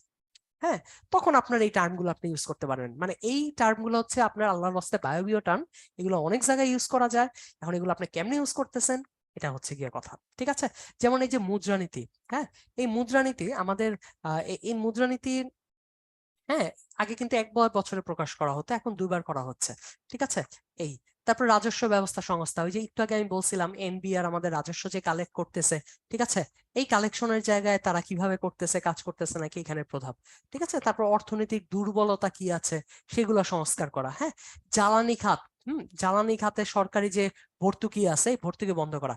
দেখেন ভাই, বাংলাদেশের ক্ষেত্রে এখানে যা যা আছে, ঠিক আছে, সবকিছুই কিন্তু মোটামুটি টাচ করা হয়েছে, ঠিক আছে। তাহলে আপনার কোশ্চেন কিন্তু, আপনি ওই যে বাংলাদেশের ক্ষেত্রে কি কি করা হয়েছে ওইটাই আইএমএফ এর আসলে শর্ত, কঠিন শর্ত এবং সফট শর্ত, ঠিক আছে। আপনি কিন্তু একই জিনিসই পড়তেছেন, আর সব দেশে প্রায় একই ধরনেরই প্রায় ইয়া করে, এবং এখানে একটা বার্গেনিং পাওয়ার থাকে আসলে। আহ, ওই কান্ট্রিটা ওই বার্গেনিং পাওয়ারটা নিতে পারে কি পারে না, এই জিনিসটার মানে কি, ধরেন যার অবস্থা যত ভঙ্গুর তার বার্গেনিং পাওয়ার হচ্ছে গিয়ে তত কম। হ্যাঁ, যেমন হচ্ছে পাকিস্তানের কিন্তু অবস্থা খুবই ভঙ্গুর, কারণ পাকিস্তান আইএমএফ এর সাথে এরকমই ডিল করবে যে ভাই আপনি আমার দেন, কোনোভাবে টাকাটা দেন, আমরা বাঁচি, আপনি যা যা করতে বলবেন আমরা তাই করবো। ডিলিংসটা অনেকটা এরকম। বাট আপনি দেখেন আমাদের বাংলাদেশের ক্ষেত্রে যদি ওরা এটা দেখাইতে পারে যে আমরা তো সুশাসন প্রতিষ্ঠা আছে, আমাদের একটা রাজনৈতিক স্ট্যাবিলিটি আছে, এখানে গণতান্ত্রিক উপায়ে নির্বাচন হচ্ছে, এখানে মানবাধিকার মানবাধিকার আমরা লঙ্ঘন হচ্ছে না, ঠিক আছে, এখানে জবাবদিহিতা আছে, হ্যাঁ, স্বচ্ছতা আছে, আমরা ডিজিটালাইজেশন করতেছি, তো আমরা ভালো কাজ করতেছি। সো আমার কিন্তু এখানে একটা বার্গেনিং চিফ হিসেবে আমরা এই জিনিসগুলোকে, বা বার্গেনিং টুল হিসেবে আমরা এই জিনিসগুলোকে ইউজ করতে পারতেছি, ঠিক আছে। সো তখন কিন্তু আপনি টেবিলে বসে নেগোসিয়েশনের মতো জায়গাটায় আসতে পারেন, ঠিক আছে, যে আমরা তো আমাদের ওয়ার্ল্ডের জন্য বা আমাদের মানুষদের জন্য এই কাজগুলো করতেছি, তাহলে, এবং সেই সাথে সাথে আমরা ঋণও পরিশোধ ঠিকঠাক মতো করতে পারতেছি, তো আপনারা আমাদেরকে কেন আহ এই জিনিস সুবিধাগুলো আপনি দিতে পারবেন না, ঠিক আছে। সো এই জায়গাগুলো আপনার একটু একটু চিন্তা করে বের করে নিয়ে আসতে হবে, ঠিক আছে। ওকে, এই যে দেখেন, এই যে যেটা নিয়ে কথা বললাম, এটা কি আসলে আশীর্বাদ নাকি ফাঁদ, ঠিক আছে। এটা আসলে, এটা একটা ডিবেটেবল বিষয়, এন্ড এটা ওয়ার্ল্ডস ডিবেটেও এটা নিয়ে বিতর্ক হয়েছে, ঠিক আছে, এবং আমাদের আমাদের দেশের যে সকল বিতর্ক প্রতিযোগিতা হয় এখানেও এগুলা নিয়ে বিতর্ক হয়, ঠিক আছে। সো এটা ডিপেন্ড করতেছে হচ্ছে গিয়ে একেবারে দরিদ্র দেশ, হ্যাঁ, মানে এই ঋণের ফাঁদে পড়ে, হ্যাঁ, আপনার হচ্ছে গিয়ে আহ একেবারে মানে এটার পজিটিভ নেগেটিভ অনেক কথা আপনি পাবেন, দুই সাইড থেকেই আপনি অনেক কথা পাবেন, ঠিক আছে, ঠিক আছে, হ্যাঁ। তো ঘটনা হচ্ছে গিয়ে, যেমন এখানে একটা উক্তিই দিছে, বিশ্বের দরিদ্র দেশগুলোর উন্নয়ন সংক্রান্ত নীতি বাস্তবায়নে ব্যর্থতার জন্য আইএমএফ খলনায়ক। হ্যাঁ, তাহলে আপনি যদি এটা অ্যান্সারটা অনেকটা এরকম দেন, এটা আসলে ফাঁদি, ঠিক আছে, হ্যাঁ, একেবারে এটা দ্বিতীয় বিশ্ব পরবর্তী বা এই আধুনিক বিশ্বে এখন তো আর কেউ কারোর সাথে তেমন পিস্তল নিয়ে যুদ্ধ করতে যায় না, যদিও আমরা রাশিয়া ইউক্রেন ওয়ার দেখতেছি, আরো অনেক কিছু দেখতেছি, তারপরেও আপনাকে এই সাম্রাজ্যবাদী ধারণাটা, হ্যাঁ, আপনাকে আরেক দেশের উপর প্রভাব বিস্তার করে রাখাটা, সেটা কিন্তু এই ঋণের ফাঁদে, হ্যাঁ, ঋণের ফাঁদের মাধ্যমে একেবারে পশ্চিমা হাই ভোল্টেজ দেশগুলো তারা কিন্তু দিয়ে থাকে, ঠিক আছে। এই ভাই, তারিক ভাই, এটা আমি মনে হয় লাস্ট ক্লাসে বলছি, আপনি নিজের একটা অপিনিয়নই দিতে পারেন, আপনি নিজে মাঝামাঝি অ্যান্সারও দিতে পারেন, দুইটাই করতে পারেন। হুম, এই তো এটাই তো বলছি, বাংলাদেশ কিন্তু তো দরিদ্র দেশ না, তাই আমাদের ঋণের ফাঁদে পড়ার কথা না, ঠিক আছে, এই ব্যাখ্যাটাও দিছিলাম। এরকম একটা ব্যাখ্যা আমাদের কোশ্চেন আসছিল তখন, আপনি এটা অ্যানালাইসিস দিয়ে নিতে আসবেন, হ্যাঁ, নব্য উপনিবেশবাদ, ঠিক আছে।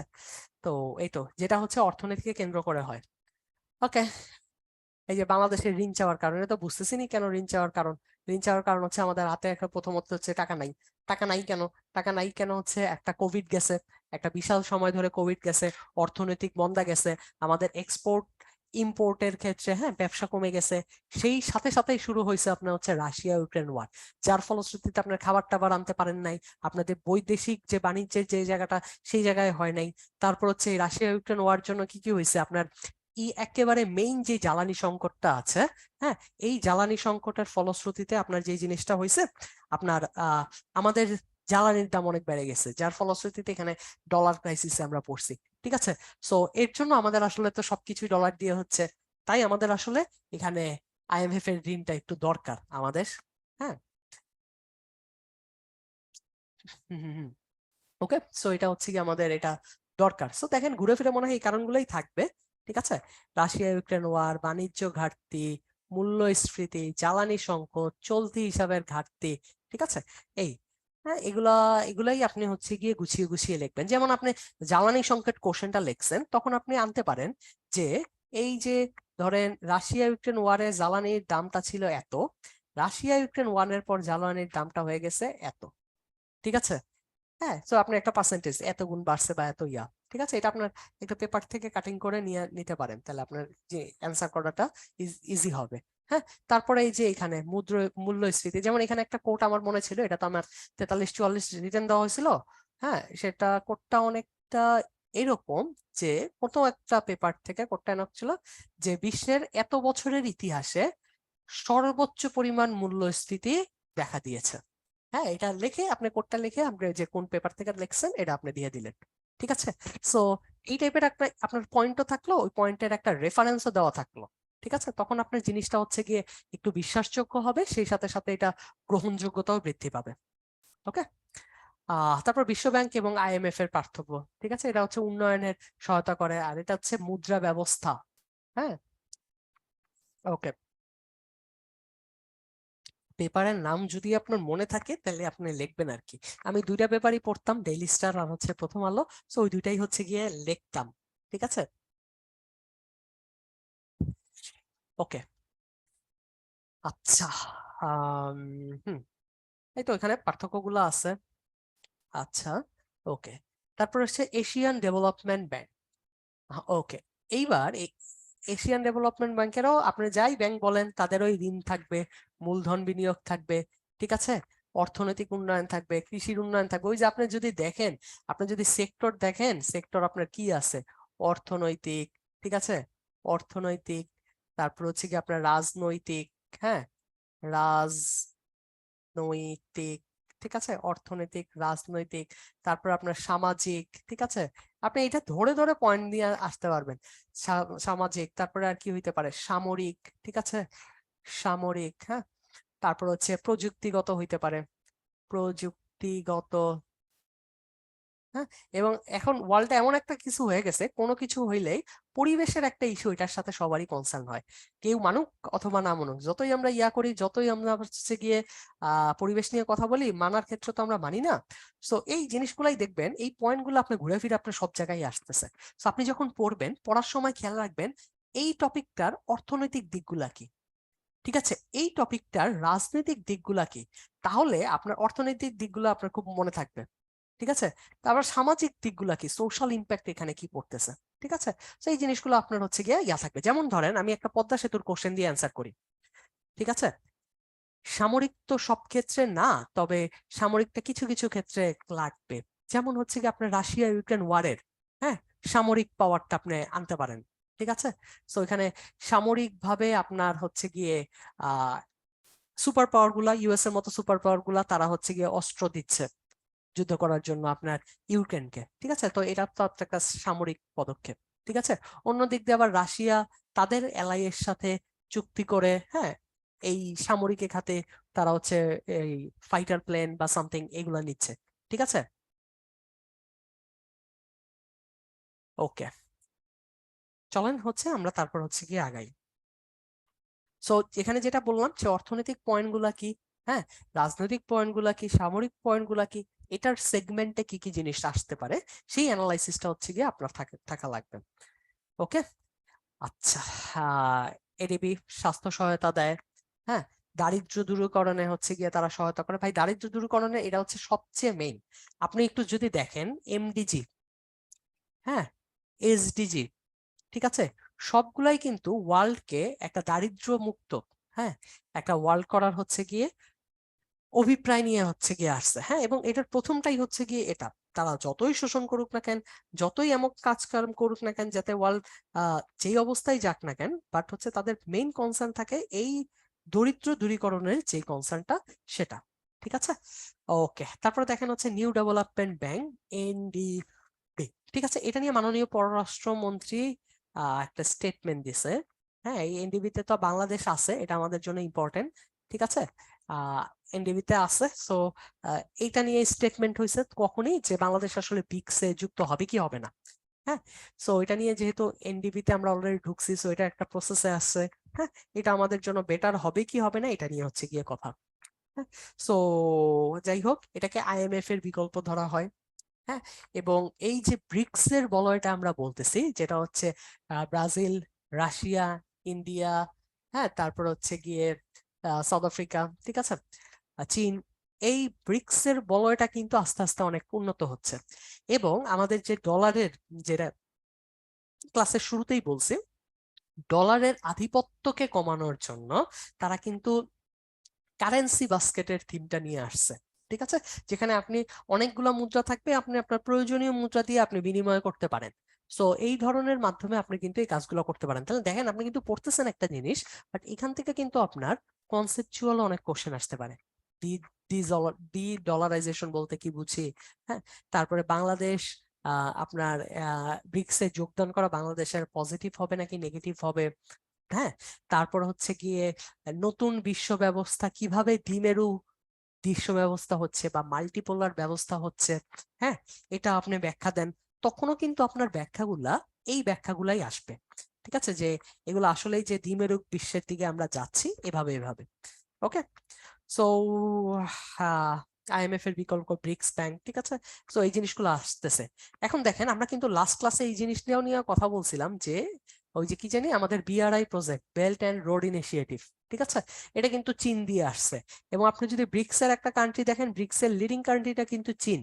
চীন লিড করতেছে। তাহলে দেখেন, আপনার বিআরআই প্রজেক্ট আছে, আপনি এখানে একটা ব্যাংক করছেন, ঠিক আছে, এবং আপনার এখানে এশিয়ান হাইওয়ের মাধ্যমে একটা কানেক্ট করার চেষ্টা আছে। দ্যাট মিনস এই দক্ষিণ ও দক্ষিণ পূর্ব এশিয়ায় তারা কিন্তু একটা প্রভাব বিস্তার করার চেষ্টা করতেছে, হ্যাঁ, ব্রিক্স এর মাধ্যমে, ঠিক আছে। এবং সুপার পাওয়ার সাথে যে ইউএসএ যে বলয়টা আছে, তাদের সাথে কিন্তু টক্কর দেওয়ার চেষ্টা করতেছে। সো এখানে কিন্তু এটা রাজনৈতিক, যেমন এটার একটা চাল আছে, এটা শুধু ব্যাংক আর্থিক প্রতিষ্ঠানের মধ্যেই সীমাবদ্ধ নয়, এটা কিন্তু ওয়ার্ল্ডটাকে বাইপোলার ওয়ার্ল্ড বা মাল্টিপোলার ওয়ার্ল্ডের তৈরির মাধ্যমে এটা রাজনৈতিক প্রভাবটাও কিন্তু আপনি লক্ষ্য করতে পারতেছেন। ঠিক আছে, সো এই ছিল এই আইএমএফ, হ্যাঁ, এটা হচ্ছে এনডিবি। ওকে, সো এই তো। তো এখানে আপনার এই ইনফোগুলা থেকে এটার আর্গুমেন্ট বেস গুলা, হ্যাঁ, বা এটা আর্গুমেন্ট বেস গুলা, এটার পজিটিভ দিক, এটা নেগেটিভ দিক, কোনো কিছুরই আপনার পজিটিভ দিক এবং নেগেটিভ দিক, এই জিনিসগুলা নিয়ে আপনি একটু আলোচনা করতে পারবেন। একটা মিনিট তোমাদের থেকে একটু বিরতি নিচ্ছে, 1 মিনিট।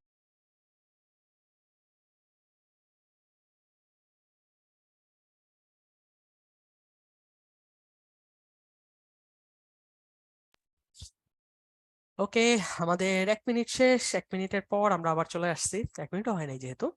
ওকে, হুম, যেহেতু আমরা বলতেছি নিউ ডেভেলপমেন্ট ব্যাংকের থিওরিটার ক্ষেত্রে, এটার ক্ষেত্রেও কিন্তু অলমোস্ট এটাই যেটা বললাম, যেটা হচ্ছে একটা রাজনৈতিক যেই জায়গাটা, হ্যাঁ, রাজনৈতিক ব্যবস্থার পরিবর্তন কিন্তু হচ্ছে।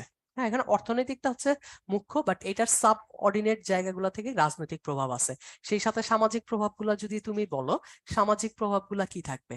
সামাজিক প্রভাবগুলো থেকে থাকবে এই যে ভাই ঋণ দিচ্ছে, ঋণ দেওয়ার মাধ্যমে কি হচ্ছে আপনার, আহ এই যে দারিদ্র বানানটা মনে ঠিক লিখছি, দারিদ্র দূরীকরণের ক্ষেত্রে এটা ভূমিকা লাগতেছে, মানুষের জীবনযাত্রার মান, ঠিক আছে, জীবনযাত্রার মান বৃদ্ধি হচ্ছে, ঠিক আছে, জীবনযাত্রার মান বৃদ্ধি হচ্ছে। সেই সাথে সাথে তুমি যদি এইটার সোশ্যাল ইম্প্যাক্ট গুলা নিয়ে চিন্তা করো, হ্যাঁ, সোশ্যাল ইম্প্যাক্ট, হ্যাঁ, এখানে ইকোনমিক, এই যে একটু আগে বিআরআই প্রজেক্টের কথা বলছি বা এশিয়ান হাইওয়ের কথা বলছি, ঠিক আছে, এর মাধ্যমে কিন্তু অবকাঠামোগত উন্নয়নের যে জিনিসগুলা সেগুলো হচ্ছে, হ্যাঁ। তো এই জিনিসগুলো কিন্তু আপনার সবকিছুর জন্যই আপনি নিয়ে আসতে পারবেন, সুন্দর পয়েন্ট করে আপনি তুলে ধরতে পারবেন। ঠিক আছে, ওকে, হ্যাঁ, ভেরি গুড, ইনফ্রাস্ট্রাকচার ডেভেলপমেন্ট হচ্ছে। ওকে, এই যে স্ট্রাকচারাল অ্যাডজাস্টমেন্ট প্রোগ্রাম, এসএফপি, ঠিক আছে, আম, এইটার মাধ্যমে ওই যে একটু আগে যে বলছি, যে হচ্ছে গিয়ে ব্যবস্থা, যে ব্যবস্থাগুলো আইএমএফ ঋণ দেয়, ঠিক আছে, তো ওইটার কিন্তু নেগেটিভ ইম্প্যাক্টও, যারাই ঋণ দেয় না কেন সবার ক্ষেত্রে নেগেটিভ ইম্প্যাক্ট পড়তে দেখা যায়। ঠিক আছে, সো এই বিষয়গুলো একটু মাথায় রাখেন। এটাই, হ্যাঁ, AIIB, ঠিক আছে, এই কোশ্চেনটা একটু কম গুরুত্বপূর্ণ আমাদের, আপনার যেখানে পরীক্ষায় রিটেন, হ্যাঁ ভাই, রিটেনে আপনি একটা জিনিস মনে রাখবেন, আপনার মাথায় যদি মনে হয় এই 8টা টপিক থেকে পরীক্ষায় কোশ্চেন আসতে পারে, 4টা কোশ্চেন, আপনি শিওর থাকেন 8টা থেকে 4টা কোশ্চেনই আসবে। মানে আপনি যে 8টা টপিক ঠিক করছেন, ওইখান থেকে 4টা টপিক থেকে কোশ্চেন আসবেই। এখানে বিসিএস খুবই একটা প্রেডিক্টেবল পরীক্ষা, রিটেন। হ্যাঁ, এই টপিক গুলো থেকে কোশ্চেন আসতে পারে। তো ওই টপিক গুলো থেকে আপনার একেবারে প্রপার একটা ক্লিয়ার আইডিয়া থাকা লাগবে। ঠিক আছে, একেবারে প্রপার একটা ক্লিয়ার আইডিয়া থাকা লাগবে। সো এইখানে আপনার ওই যে আইএমএফ এর কথাটা বললাম ওইটা, হ্যাঁ, এই এআইআইবি এটা তুলনামূলক একটু কম গুরুত্বপূর্ণ। ঠিক আছে, হ্যাঁ, আর একটু দেখেন যেটা হচ্ছে রিসেন্ট বা সমসাময়িক সময়ে যেগুলো নিয়ে খুব বেশি কথা হচ্ছে, হ্যাঁ, সেই টপিক গুলা হচ্ছে অনেকভাবে আসে, So এটা একটু কম গুরুত্বপূর্ণ। ওকে, হ্যাঁ হ্যাঁ, কয়েকটা টপিক বলে দিলে তো, এই যে লাস্ট ক্লাসে আমি বলছিলাম আপনার রাশিয়া ইউক্রেন ওয়ার, এটা আপনার আসবেই। এই যে মাত্র এই ক্লাসগুলাই যেগুলো পড়াইছি, এই যে একটু আগে উপরের টপিক গুলার মধ্যে আইএমএফ এর ঋণ পজিটিভ নেগেটিভ, এখান থেকে আপনার প্রবলেম সলভিং হইতে পারে যে আইএমএফ এর ঋণে বাংলাদেশ যাতে ক্ষতিগ্রস্ত না হয় এর জন্য আপনি একটি পলিসি বা নীতিপত্র তৈরি করেন। ঠিক আছে, বা আইএমএফ এর ঋণে বাংলাদেশ, মানে কোশ্চেনের থিমটা অনেকটা এরকম হতে পারে যে আইএমএফ এর যে ঋণটা নিয়েছে আপনি একটা, এই ঋণে যাতে বাংলাদেশের ক্ষতিগ্রস্ত না হয়, হ্যাঁ, এটার জন্য আপনি একটা পলিসি দেন, আপনার পলিসি দিতে পারেন। ঠিক আছে, সো জিনিসটা কিন্তু একই, আপনি একটু ঘুরাইয়া বলতেছেন আর কি, এইটা করা যেতে পারে, হ্যাঁ, এটা আমরা করতে পারি। তখন কোশ্চেনের লেখার প্রসেসটা হচ্ছে অনেকটা ওই রকম হয়ে যাবে। ঠিক আছে, ওকে। এই যে ব্রিক্স নিয়ে ভাইয়া অনেক কথা বলছি, যেমন এই ব্রিক্স এর টপিকটা অনেক ইম্পর্টেন্ট। ঠিক আছে, তারপরে একটু আগে বলছি কারেন্সি বাস্কেট। ঠিক আছে, হ্যাঁ, একটু আগে বললাম কারেন্সি বাস্কেট। ঠিক আছে, কারেন্সি বাস্কেটের থিমটা, ঠিক আছে, এই থিমটা অনেকগুলা কারেন্সি থাকবে আপনার। ঠিক আছে, একটার মধ্যে মুদ্রা বিনিময় হবে, হ্যাঁ, এটা আমাদের বাংলাদেশও তো ইন্ডিয়ার সাথে করা শুরু করছে। ঠিক আছে, ওইটা ওকে। ব্রিক্স পারস্পরিক অবস্থার উন্নতি, হুম, ঐক্যমত ঐক্যমত প্রকাশ করা, ব্রাজিল রাশিয়ার রাজনৈতিক অর্থনৈতিক সমস্যার সমাধান। ওকে, ঠিক আছে, এই আচ্ছা, আহ দক্ষিণ আফ্রিকাকে সংগঠনের জন্য 4টি দেশের একই কাতারে রাখা আছে। ওকে, অভিন্ন ভূ রাজনৈতিক স্বার্থ, মানে এগুলো আপনার নর্মাল পয়েন্ট। ঠিক আছে, এই, তাহলে দেখেন এবার আমরা একটা ভার্সেস খেলা খেলবো। ভার্সেস খেলা কি, আপনি এখানে ব্রিক্স দেখছেন, ঠিক আছে, এখন আপনি এখানে দেখবেন হচ্ছে G7, যেখান থেকে আগে যেটা G8 ছিল রাশিয়ারে বাদ দিয়ে দিচ্ছে, হ্যাঁ, G7 হয়েছে। এই G7 কান্ট্রি গুলা, এই যে দেখেন, হুম, 1 2 3 4 5 6 7, এই যে টাটা বাই বাই। ঠিক আছে, সো এই 7টা কান্ট্রি, সো এই 7টা কান্ট্রি G7 এ আছে। তাদের মতাদর্শের বিরুদ্ধে একটা কান্ট্রি ছিল রাশিয়া, ওরা তাদেরকে ক্রস করে দিছে, তাহলে এইটা কিন্তু একটা পোল। ঠিক আছে, আপনি কোনো একটা স্যাংশন ইউএসএ থেকে পাইছেন, মানে ওই স্যাংশনটা আপনি ফ্রান্স থেকে পাবেন, বা আপনার ইউকে থেকে ওই স্যাংশনটা আসবে। ঠিক আছে, জিনিসটা মোটামুটি এইভাবেই রান করে। তো আপনি দেখেন এখানে একটা pole, that means G7 pole, super পাওয়ারের ভার্সেস আরেকটা পোল কি, ব্রিক্স। ঠিক আছে, আরেকটা পোল হচ্ছে ব্রিক্স। ওকে, সো আপনি এই টাইপের হচ্ছে গিয়ে জিনিসগুলো একটু মাথায় রেখা পড়েন যে ওয়ার্ল্ড পলিটিক্সটা আসলে একটা খেলার মতো, খেলাটা আসলে কিভাবে হচ্ছে, হ্যাঁ, এবং মাঝে মাঝে মোড়টা বদলায়, ওই মোড়ে আসলে অ্যাকচুয়ালি কি হচ্ছে। ঠিক আছে, এই G7, হ্যাঁ, এখানে হচ্ছে কি ওরা অনেক কথা বলে, করোনার সময় টিকা দিবে, অমুক দিবে, তমুক দিবে। ঠিক আছে, সো এই টাইপের তারা অনেক অনেক, আমরা ওয়ার্ল্ডের, হুম আমরা ওয়ার্ল্ডের গার্জিয়ান, হ্যাঁ, এই কথাগুলা বলে। তারপর তারা বলে কিভাবে চীনকে ডোমিনেট করে রাখা যায়, চীন যেন না উঠে সেই ব্যবস্থা নেয়, যেভাবে রাশিয়া, হ্যাঁ, তাদের বাস্তবায়ন না করতে পারে। ঠিক আছে, So, এই টাইপের যা সকল আপনার চুক্তি আছে, এই চুক্তিগুলা হচ্ছে গিয়ে, বা এই ধরনের হচ্ছে গিয়ে জিনিস কাজগুলা করা হয় হচ্ছে গিয়ে আপনার G7 প্রকল্পের মাধ্যমে। হ্যাঁ, ধরেন ব্রিক্স এর উল্টা কাজগুলাই হচ্ছে গিয়ে তারা করবে, যাতে ব্রিক্স হচ্ছে গিয়ে সামনের দিকে না যাইতে পারে। ঠিক আছে, আপনার আম, এখানে দেখেন এই যে বিল্ড ব্যাক বেটার ওয়ার্ল্ড, এটা হচ্ছে লাস্ট যেটা ছিল ওইটা। দেখেন, এই যে দেখেন, build back better world, B3W, এটা কি, চায়নার BRI প্রজেক্টের এগেনস্টে তারা কাজ করতে চায়। ঠিক আছে, এই, হ্যাঁ, ওকে, আচ্ছা, D8, D8 হচ্ছে এই যে ডেভেলপমেন্ট 8, যে কয়টা 8টা দেশ আছে। ঠিক আছে, সো চেষ্টা করবেন এই দেশগুলোর নাম মনে রাখতে পারার, বা মনে রাখতে না পারলেও আপনি 3-4টা দেশের নাম দিয়ে বলবেন ইত্যাদি। ঠিক আছে, কয়েকটা দেশের নাম আসলে কোশ্চেন গুলো আসলে উল্লেখ করা গুরুত্বপূর্ণ।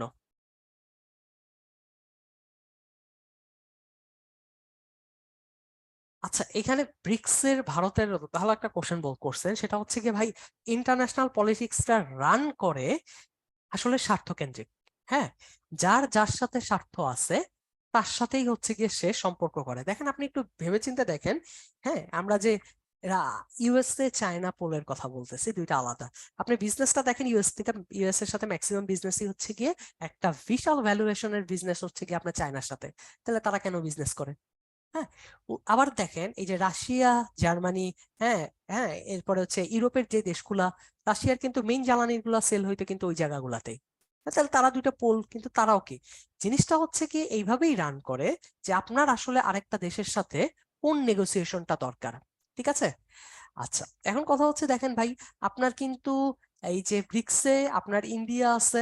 ঠিক আছে, ইন্ডিয়ার সাথে কিন্তু চীনেরও অনেক দ্বন্দ্ব আছে। আপনার কাশ্মীর ইস্যু নিয়ে দ্বন্দ্ব আছে, এই অঞ্চলে প্রভাব বিস্তার নিয়ে দ্বন্দ্ব আছে।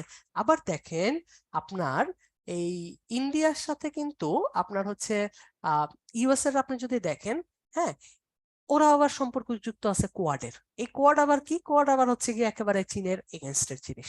ঠিক আছে। সো ইন্ডিয়ার খেলাটা কি এখানে? আপনি যদি ইন্ডিয়ার পয়েন্ট অফ ভিউতে আপনি কোশ্চেনটার অ্যান্সার দেন, তাহলে ইন্ডিয়া একটা বার্গেনিং টুল হিসেবে দুই পক্ষকেই ব্যবহার করতেছে। ঠিক আছে, যার ফলশ্রুতিতে সে ইউএসএ থেকে ফায়দা নিবে। হ্যাঁ, যে আমি তো চীনের সাথে এটাই আছে। আবার চীনের সাথে ফায়দা নিবে যে আমার কিন্তু কোয়াডের সাথেও আমি আছি। সো আমাকে তুমি ভ্যালু দাও। ঠিক আছে। হ্যাঁ, এবং তখন আপনার টেবিলে কিন্তু ব্রিক্সের টেবিলে ইন্ডিয়ার যেই মূল্যবান বক্তব্যটা, সেটা আরো বেশি মূল্যবান হয়ে যায়। সেম ভাবে আপনি যখন ইন্ডিয়া হিসেবে আপনি যখন ইউএস এর সাথে কোনো নেগোসিয়েশনে যাবেন, তখন আপনি তাকে এই থ্রেটটা দিতে পারবেন, আমি কিন্তু চায়নার সাথে এই জিনিসগুলোর সাথে আছি। ঠিক আছে, সো আমাকে তুমি ভ্যালু দাও।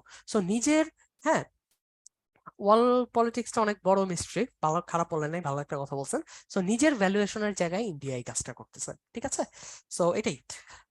ওকে, আপনারা যাদের পররাষ্ট্র ফার্স্ট চয়েস, আমার তো ছিল না, পররাষ্ট্র যাদের ফার্স্ট চয়েস, তো তারা আপনারা আহ, আহ, আপনার হচ্ছে গিয়ে ভারতের যে পররাষ্ট্রমন্ত্রী, হ্যাঁ, ওনার নিজস্ব টুইটারের অ্যাকাউন্ট বা ফেসবুক অ্যাকাউন্ট, হ্যাঁ, এটা একটু ফলো দিয়ে রাখতে পারেন বা ইয়া দিয়ে রাখতে পারেন। ঠিক আছে, যেমন আপনি আমাদের পররাষ্ট্র মন্ত্রণালয়ের যে পেজটা আছে সেটা ফলো দিয়ে রাখতে পারেন, ওইখানে অনেক ভালো ভালো জিনিস দেয়।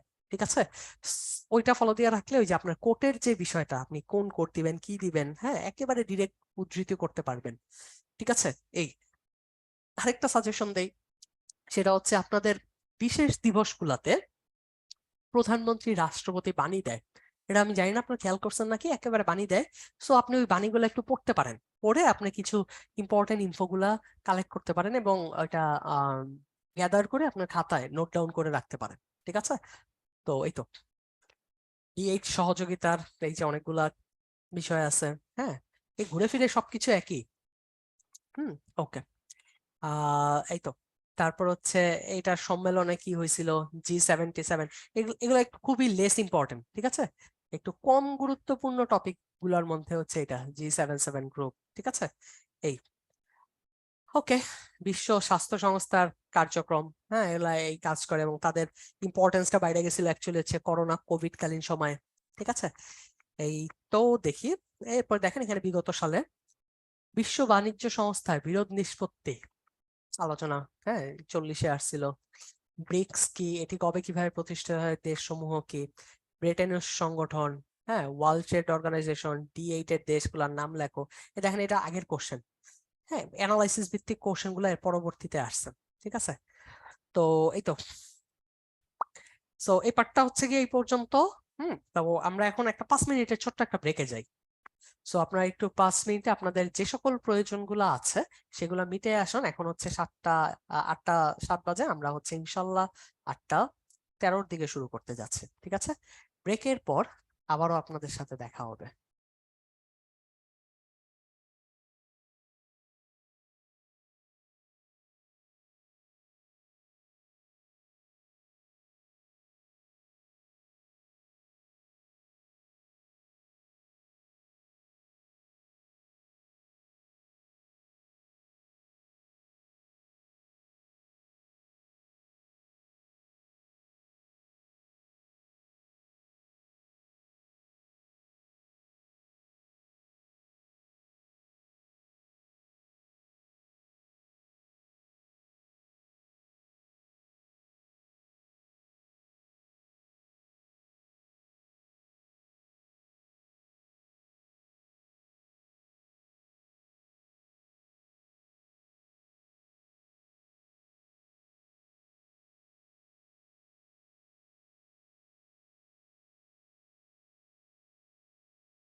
ওকে, বিরতির পর আপনাদের সাথে আবারও দেখা হয়ে গেল।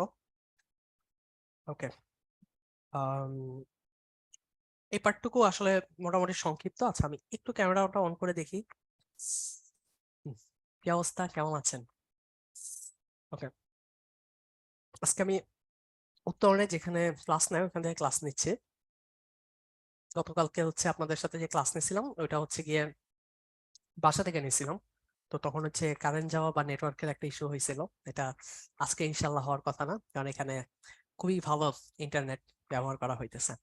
ওকে, আচ্ছা, আরেকটা কথা, এই ক্লাসের এই পার্টটুকু শুরু করার আগে যে আপনাদের সাথে তো আমি যে ক্লাসটা নিলাম, ওইটার পরীক্ষাটা কি দেওয়া হয়েছে নাকি পরীক্ষা আমার মতো আপনারা ফাঁকিবাজ এই 12টা বাজার আগে পরীক্ষা শুরু করি? মানে হচ্ছে যে লাস্ট টাইমে কি মানে পরীক্ষাটা কি দিছেন? সেটা যদি একটু বলতেন। পরীক্ষা দেওয়ার সময় তো মনে হয় আজকেই দিছি। মিলন ভাই পরীক্ষা দিছে, ভেরি গুড, দিছে। ভাই আমার সাজেশন, আপনারা অ্যাটলিস্ট পরীক্ষাগুলো অ্যাটেন্ড করেন, আপনি নিজে লেখেন। লেখার পর দেখবেন উত্তরণ থেকে কিছু সলভ শিট দিয়ে দেয় এবং এখানে বলে দেয়, ঠিক আছে, যে আহ, আচ্ছা দিয়েছি বা একটা দিয়েছি, বাট আপনি পরীক্ষাগুলো দিয়েন, দিলে উপকার হবে কি, আপনি যে কোশ্চেনটা বানায় বানায় লিখবেন, হ্যাঁ, তাহলে আপনি ওই কোশ্চেনের সলভটা যখন দেখবেন তখন আপনার ওই জিনিসগুলো মনে থাকবে যে আচ্ছা আচ্ছা এটার এই এই জিনিসগুলো ছিল। বাট আপনি যদি পরীক্ষা না দেন তখন এটা আপনার জাস্ট নর্মাল পড়ার মতোই থাকবে। আর পরীক্ষা দিলে আপনার এটা হচ্ছে গিয়ে থাকবে, ভালো করে মনে থাকবে। ভাই 25.5 পাইছেন, আপনি ভালো করছেন, ঠিক আছে। নম্বর নিয়ে আপনি কোনো চিন্তা করবেন না, নম্বর এটা আপনার চিন্তার বাইরে। কম নম্বর পাইতেছেন, এটা চিন্তার বাইরে। আপনি পরীক্ষা দিবেন, লেখা ফাস্ট করা খুব জরুরি। ওকে, ওকে, সো আপনি প্রিপারেশন না থাকলেও পরীক্ষা দিয়েন, ঠিক আছে। লেখা তো কমপ্লিট করতে পারবেন না ভাই, এটাই তো। এখন আপনার পরীক্ষা দিতে দিতে ইনশাল্লাহ একটা সময় লেখা কমপ্লিট হবে। ওকে, চলেন তাহলে আমরা হচ্ছে হচ্ছে সামনের দিকে আগাই, দেখি কি হয়। আচ্ছা, এইবার আসি এর পরের টপিকটা, সেটা হচ্ছে গিয়ে জলবায়ু, ঠিক আছে। আচ্ছা ভাই,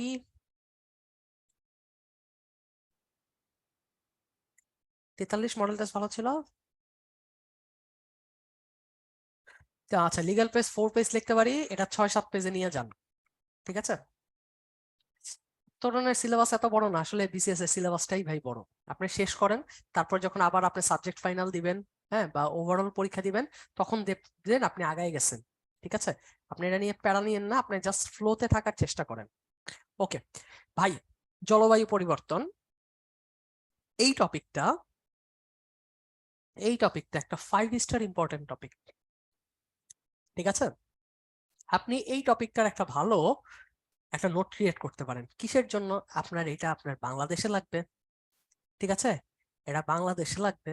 এটা ইন্টারন্যাশনালের একটা টপিক, ঠিক আছে।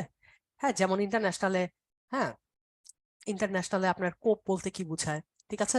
তারপরে হচ্ছে গিয়ে আপনার জলবায়ু বিষয়ক সম্মেলনে কি কি সিদ্ধান্ত নেওয়া হয়েছে, হ্যাঁ, বাংলাদেশে মাননীয় প্রধানমন্ত্রী, হ্যাঁ, কি কি বলেছেন, ঠিক আছে। এই প্রত্যেকটা কোশ্চেন হচ্ছে গিয়ে আপনার আসতে পারে, হ্যাঁ, এটা একটা। তারপরে হচ্ছে গিয়ে জিনিসটা কি, আপনার এখানে ভাই শিওর শর্ট থাকেন, এটা নিয়ে রচনা অলওয়েজ অনেক ইম্পর্টেন্ট। এখন ধরেন আমি বিসিএস এর জন্য এটা আমি এমন ভাবে পড়ছিলাম যেন এটা আমি সবকিছুই পারি, ঠিক আছে। এন্ড কোনো একটা বিসিএস এ মনে হয় 41, আমি ভুলে গেছি, কোনো একটা বিসিএস এ ভাই এটা রচনাও আসে নাই, এটা মানে রচনা তো বাংলাদেশ ইন্টারন্যাশনাল কোথাও আসে নাই, এটা নিয়ে ইংলিশের প্যাসেজ আসছে, ঠিক আছে, প্যাসেজ আসছে। তো প্যাসেজের এমন কিছু জিনিস আসছে, মানে এটা আমি এত মানে এটা এটার প্রিপারেশনটা আমার এত ভালো ছিল, যার ফলশ্রুতিতে আমি মানে প্যাসেজটা দেখা হচ্ছে এটা তো আমি জানি, মানে প্যাসেজের কমন থিমটা হচ্ছে আমি এটা ভালো করেই জানি, ঠিক আছে। সো এই জিনিসগুলো আপনি প্র্যাকটিস করে ফেলেন, হ্যাঁ। আরেকটা কথা হচ্ছে গিয়ে ভাই, আপনাদের মনে হয় যে আমি হচ্ছে ইংলিশ কি করব, হ্যাঁ, ইংলিশ প্যাসেজের জন্য কি প্র্যাকটিস করব, অমুকের জন্য কি প্র্যাকটিস করব। ভাইয়া দেখেন তো, আপনি ধরেন রচনার জন্য ইম্পর্টেন্ট টপিক আছে, ধরেন আপনার পদ্মা বীচ, ধরলাম এটা এরকম একটা আসছে। তারপর হচ্ছে গিয়ে ধরেন রোহিঙ্গা ইস্যু, ঠিক আছে, রোহিঙ্গা ইস্যু এটা এখন একটু কম গুরুত্ব পেয়ে গেছে। ধরেন আমাদের এখন হচ্ছে গিয়ে এই যে আমরা আইএমএফ নিয়ে কথা বলছি, ঠিক আছে। তাছাড়াও কি হইতে পারে, ধরেন আমরা হচ্ছে গিয়ে এই যে এনভায়রনমেন্ট বা হচ্ছে ক্লাইমেট নিয়ে কথা বলতেছি, ঠিক আছে? এই টার্মগুলা আপনি ইংলিশেও পড়বেন কোথা থেকে, বাংলায়ও পড়বেন কোথা থেকে। তাহলে এই জিনিসগুলো কিন্তু আপনার ইংলিশের প্যাসেজের জন্য কাজে লাগবে, সবকিছুর জন্যই আপনার কাজে লাগবে। এগুলো হচ্ছে ইউনিভার্সাল টপিক, ঠিক আছে? তারপর উইমেন নিয়ে, ঠিক আছে, আমাদের 41 বিসিএস তো আল্লাহর নামে উইমেন নিয়ে কত নাম্বার যে লেখছি তার ঠিক ঠিকানা নাই। 100 নাম্বারই হচ্ছে গিয়ে আপনার এই নারী নিয়ে লেখছি, ঠিক আছে? রচনা আসছিল আপনার হচ্ছে গিয়ে খুব সম্ভবত আম, বাংলায় রচনা আসছিল 40 নাম্বারের, হ্যাঁ। বাংলাদেশে আসছিল 20 নাম্বারের কোশ্চেন উইমেন নিয়ে, ঠিক আছে? আরো অনেক কিছু ছিল। সো এটা হচ্ছে একটা নারীদের ক্ষমতায়নে মুখ্য ভূমিকা পালন করেছে 41তম বিসিএস, ঠিক আছে? সো এই টপিক গুলার আপনার আলাদা আলাদা ইনফো কোটেশন যেন থাকে, হ্যাঁ, ইম্পর্টেন্ট টপিক গুলা। ওকে, এর মধ্যে একটা হচ্ছে জলবায়ু। ওকে, এখন জলবায়ুর ক্ষেত্রে আমি আপনাদের সাথে একটা শেয়ার করি, সেটা হচ্ছে আমরা অনেকেই বলি সাস্টেনেবল ডেভেলপমেন্ট, হ্যাঁ। এটার আমি যখন ছোট ছিলাম বলতে অনার্স লেভেলে ছিলাম, তখন আমার একটা গ্রাফ খুব ভালো লাগছে। সাস্টেনেবল ডেভেলপমেন্টে আমরা কি বুঝি, তো তখন আমি এরকম একটা গ্রাফ, আমি প্রায় পরীক্ষায় যে কোনো কিছুর সাথে যেটা চাইতো এই গ্রাফটা আমি মারার চেষ্টা করতাম, বা গ্রাফটা না তো, এটা ডায়াগ্রাম। হ্যাঁ, এই তিনটা জিনিসের সমন্বয়ে যে জিনিসটা হয় এটা হচ্ছে আপনার সাস্টেনেবল ডেভেলপমেন্ট। ধরেন সাস্টেনেবল ডেভেলপমেন্ট, ঠিক আছে, সাস্টেনেবল ডেভেলপমেন্ট তিনটা জিনিস কি? একটা হচ্ছে আপনার সোশ্যাল, ঠিক আছে, আরেকটা হচ্ছে কি আপনার এনভায়রনমেন্টাল, আরেকটা হচ্ছে কি ভাইয়া ইকোনমিক্যাল, অবশ্যই ইকোনমিক্যাল, ঠিক আছে। এই তিনটা জিনিসের সমন্বয় যদি থাকে তাহলে এই যে ইন্টারসেক্ট পয়েন্টটা, এটাকে আপনি বলতেছেন সাস্টেনেবল ডেভেলপমেন্ট, ঠিক আছে? সো আপনার এই জলবায়ুর জিনিসের ক্ষেত্রেও আপনার যদি সাস্টেনেবল ডেভেলপমেন্টটা করতে হয় তাহলে এমন কিছুই করতে হবে যেটা আপনার এনভায়রনমেন্টে কোনো ক্ষতি না করতে পারে, ঠিক আছে, এনভায়রনমেন্টে কোনো ক্ষতি না করতে পারে। সো এনভায়রনমেন্টটা এখন, হ্যাঁ, এই বিংশ শতাব্দীতে এসে এটা সবচেয়ে সবচেয়ে বেশি প্রায়োরিটি দেওয়া হয়েছে। এবং আমরা আমাদের তো এখন জলবায়ু বিপর্যয় নিয়ে জানি, হ্যাঁ, এবং এটা বিপর্যয় যে মাত্রাতিরিক্ত পর্যায়ে চলে যাচ্ছে সেটা নিয়ে আমরা হচ্ছে জানি। ইভেন ইফ এটা আপনার বিজ্ঞানের জন্য এই টপিকটা হচ্ছে গিয়ে ইম্পর্টেন্ট, হ্যাঁ। কি ইম্পর্টেন্ট, যেমন আমাদের পরীক্ষায় আসছিল যে কি জানি সারটারে কি সার বলে, একটা হচ্ছে জৈব সার আর একটা হচ্ছে অজৈব সার, যেটাকে রাসায়নিক সার বলি।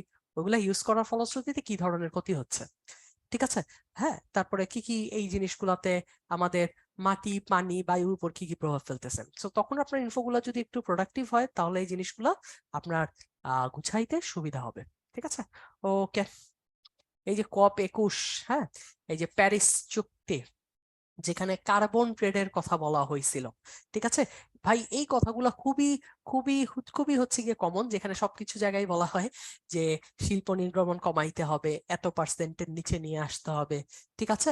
সো এই জিনিসগুলা হচ্ছে সবকিছুই থাকে। প্রত্যেকটা ইয়াতেই যায় দেখবেন, প্রত্যেকটা কপি এরকম এরকম কিছু বায়বীয়, হ্যাঁ, টেক্সট বুক ওয়ার্ড বা টেক্সট বুক লাইন তারা অলওয়েজ ব্যবহার করে, ঠিক আছে? তার মধ্যে হচ্ছে এগুলো অন্যতম।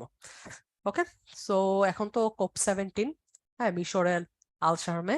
সো আপনারা রিটেন পরীক্ষা দেওয়ার আগে যেই কোপটা রিসেন্ট থাকবে, হ্যাঁ, COP 28 কবে হবে আমার জানা নাই, যেটা রিসেন্ট থাকবে ওইটাতে কি হয়েছিল এটা হচ্ছে গিয়ে জানবেন, ঠিক আছে?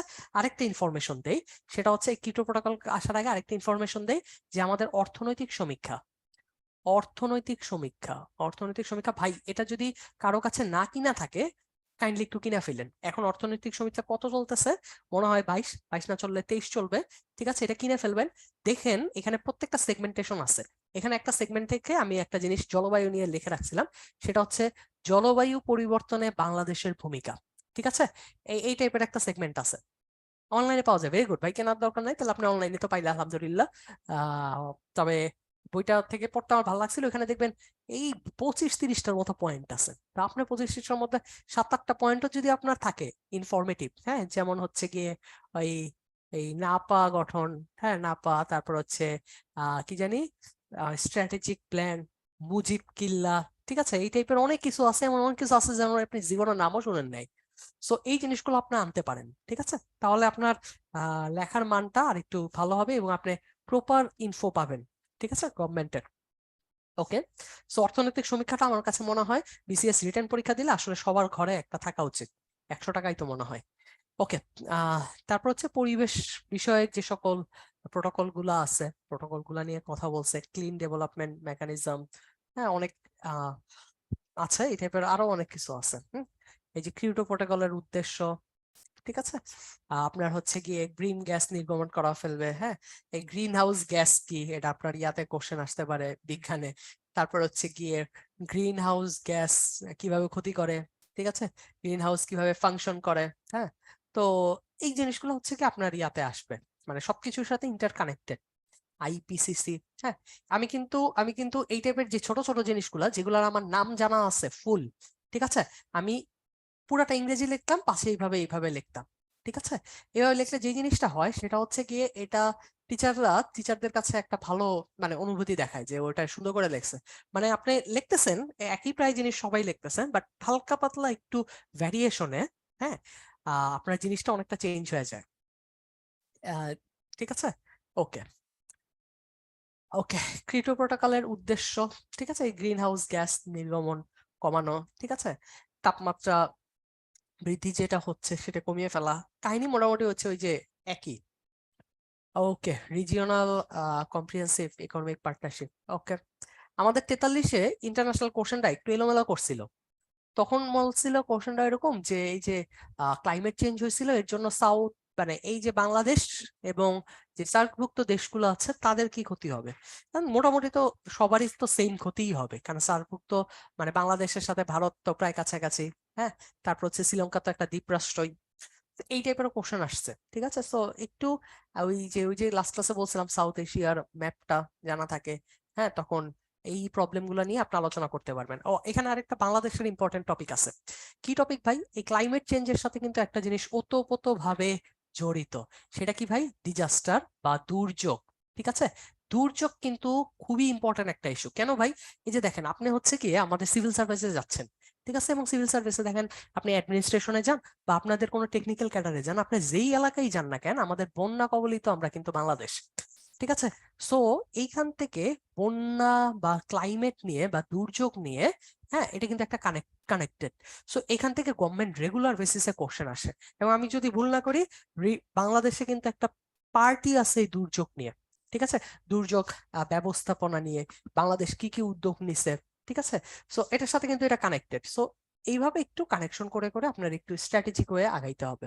ওকে, তারপর হচ্ছে রিজিওনাল কম্প্রিহেন্সিভ ইকোনমিক পার্টনারশিপ, হ্যাঁ, এটা হচ্ছে গিয়ে খুব সম্ভবত 15টা দেশের মধ্যে হয়, আসিয়ানভুক্ত 10টা দেশ এবং 5টা দেশ, ঠিক আছে। নিজেদের মধ্যে শুল্ক সুবিধা, সাপ্লাই চেইন বেটার, ই কমার্সের নীতি, ঠিক আছে, এই জিনিসগুলো।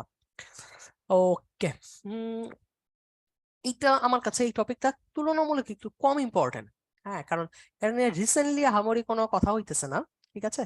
বাট তাও একটু আপনার থিমটা অ্যাটলিস্ট জেনে রাখেন যে এটা কাদের মধ্যে হচ্ছে, কি কি সুবিধা দেয়, যেমন কোটা এবং লাইসেন্সের মাধ্যমে বাণিজ্য যাতে মানে বাণিজ্যতে প্রবলেম যাতে না হয় সেই জিনিসগুলো নিয়ে আলোচনা করে।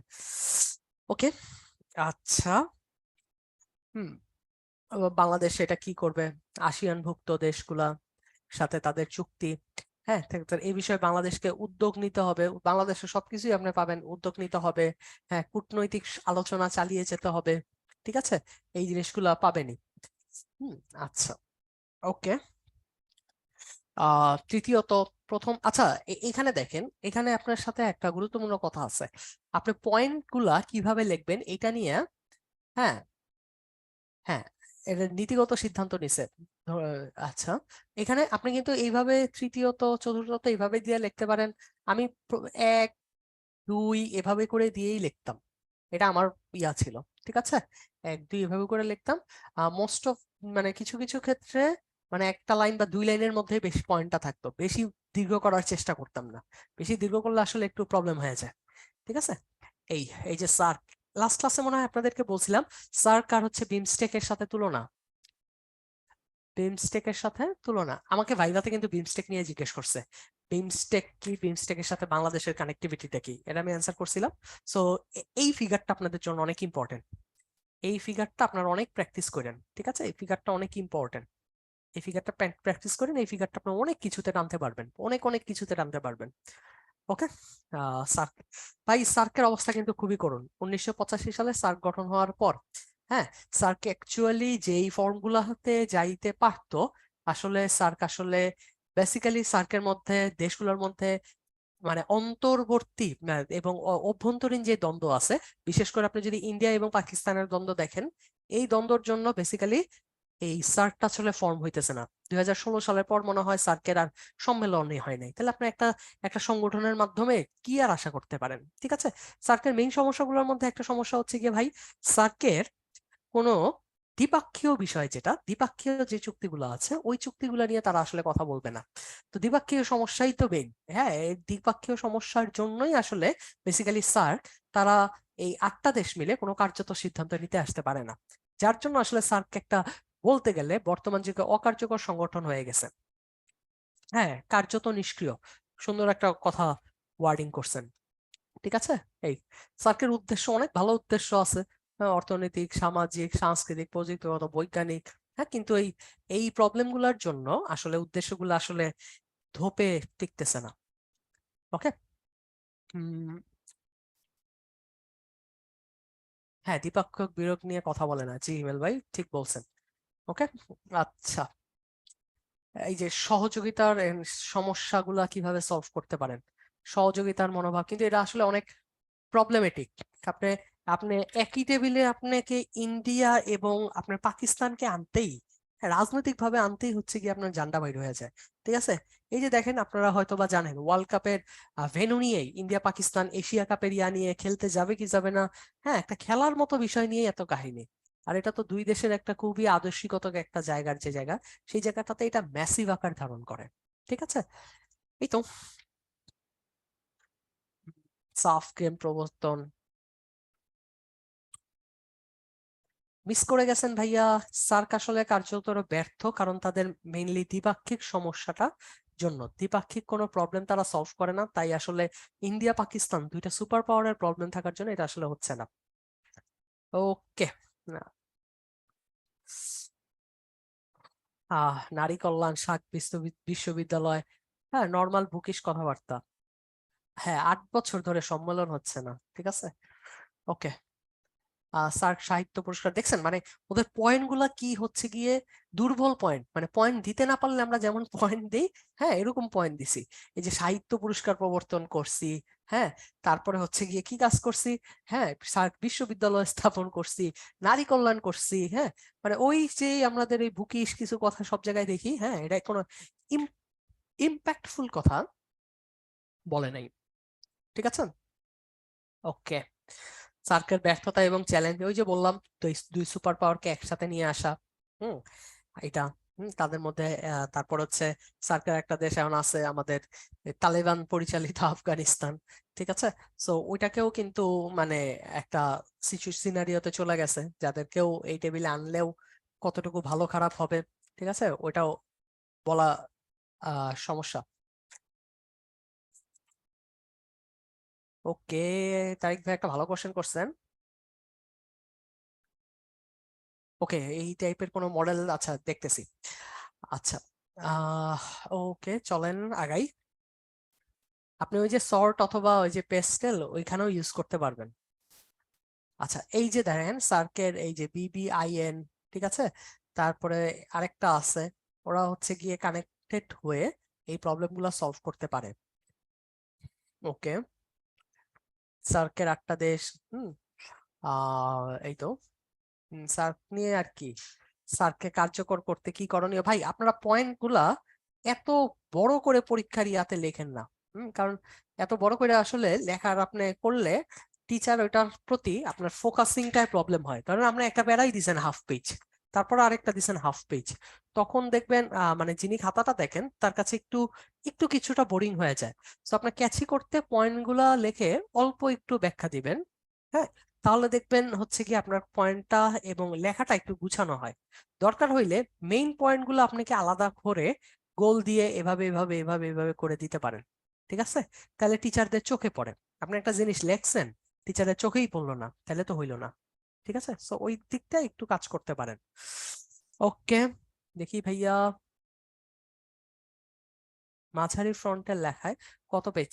ভাই, আহ, আমি 7-8 পেজ লিখছিলাম লিগ্যাল পেজে, আহ 6 পেজ তো অ্যাটলিস্ট লেখা উচিত।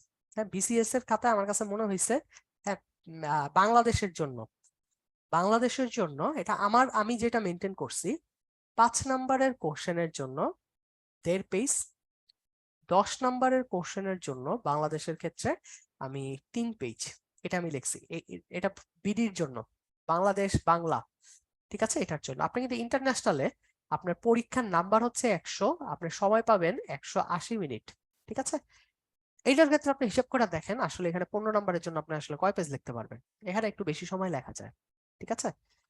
এই তো, কারণ এখানে সময়টা একটু বেশি থাকে।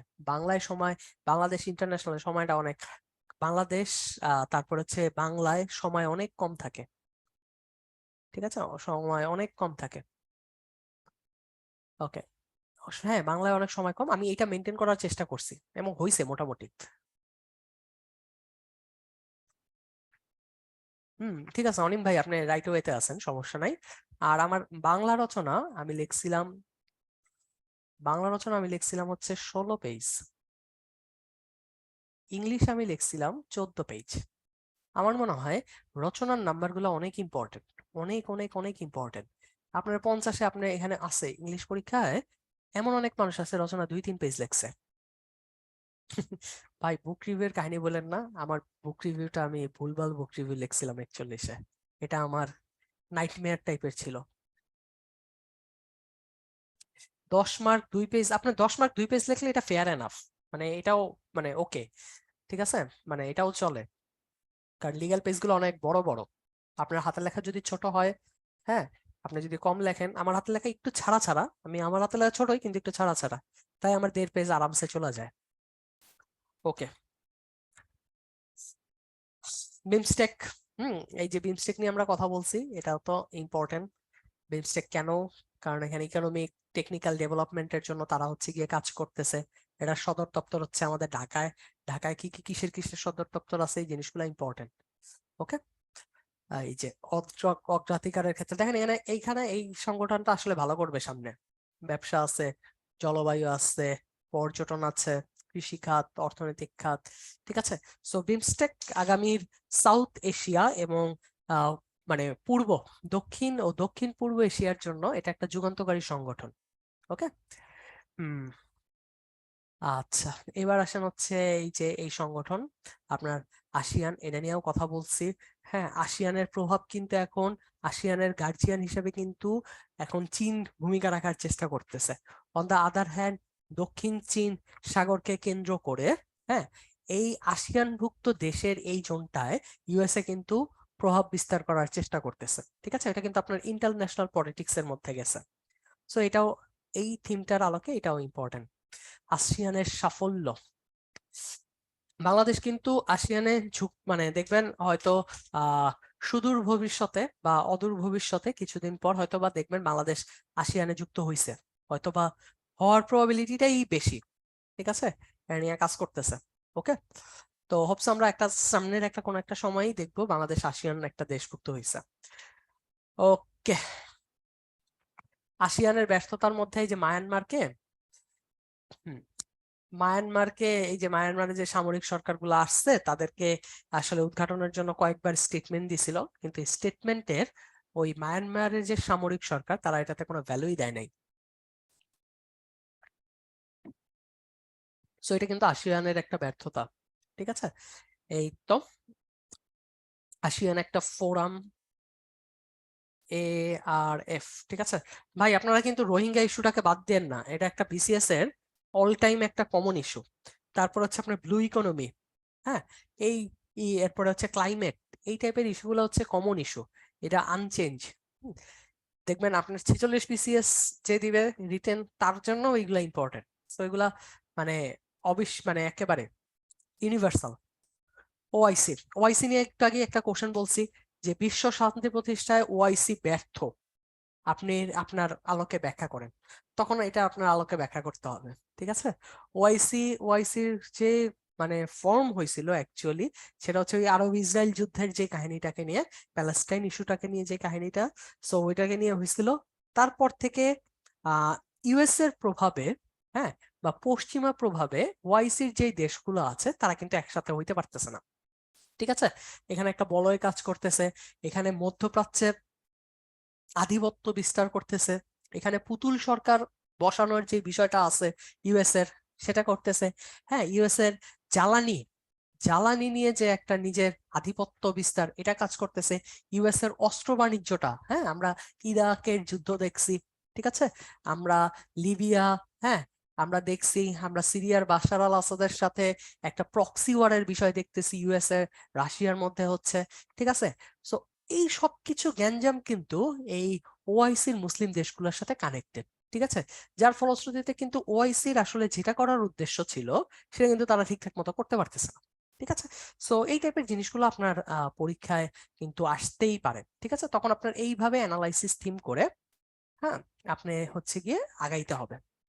ওকে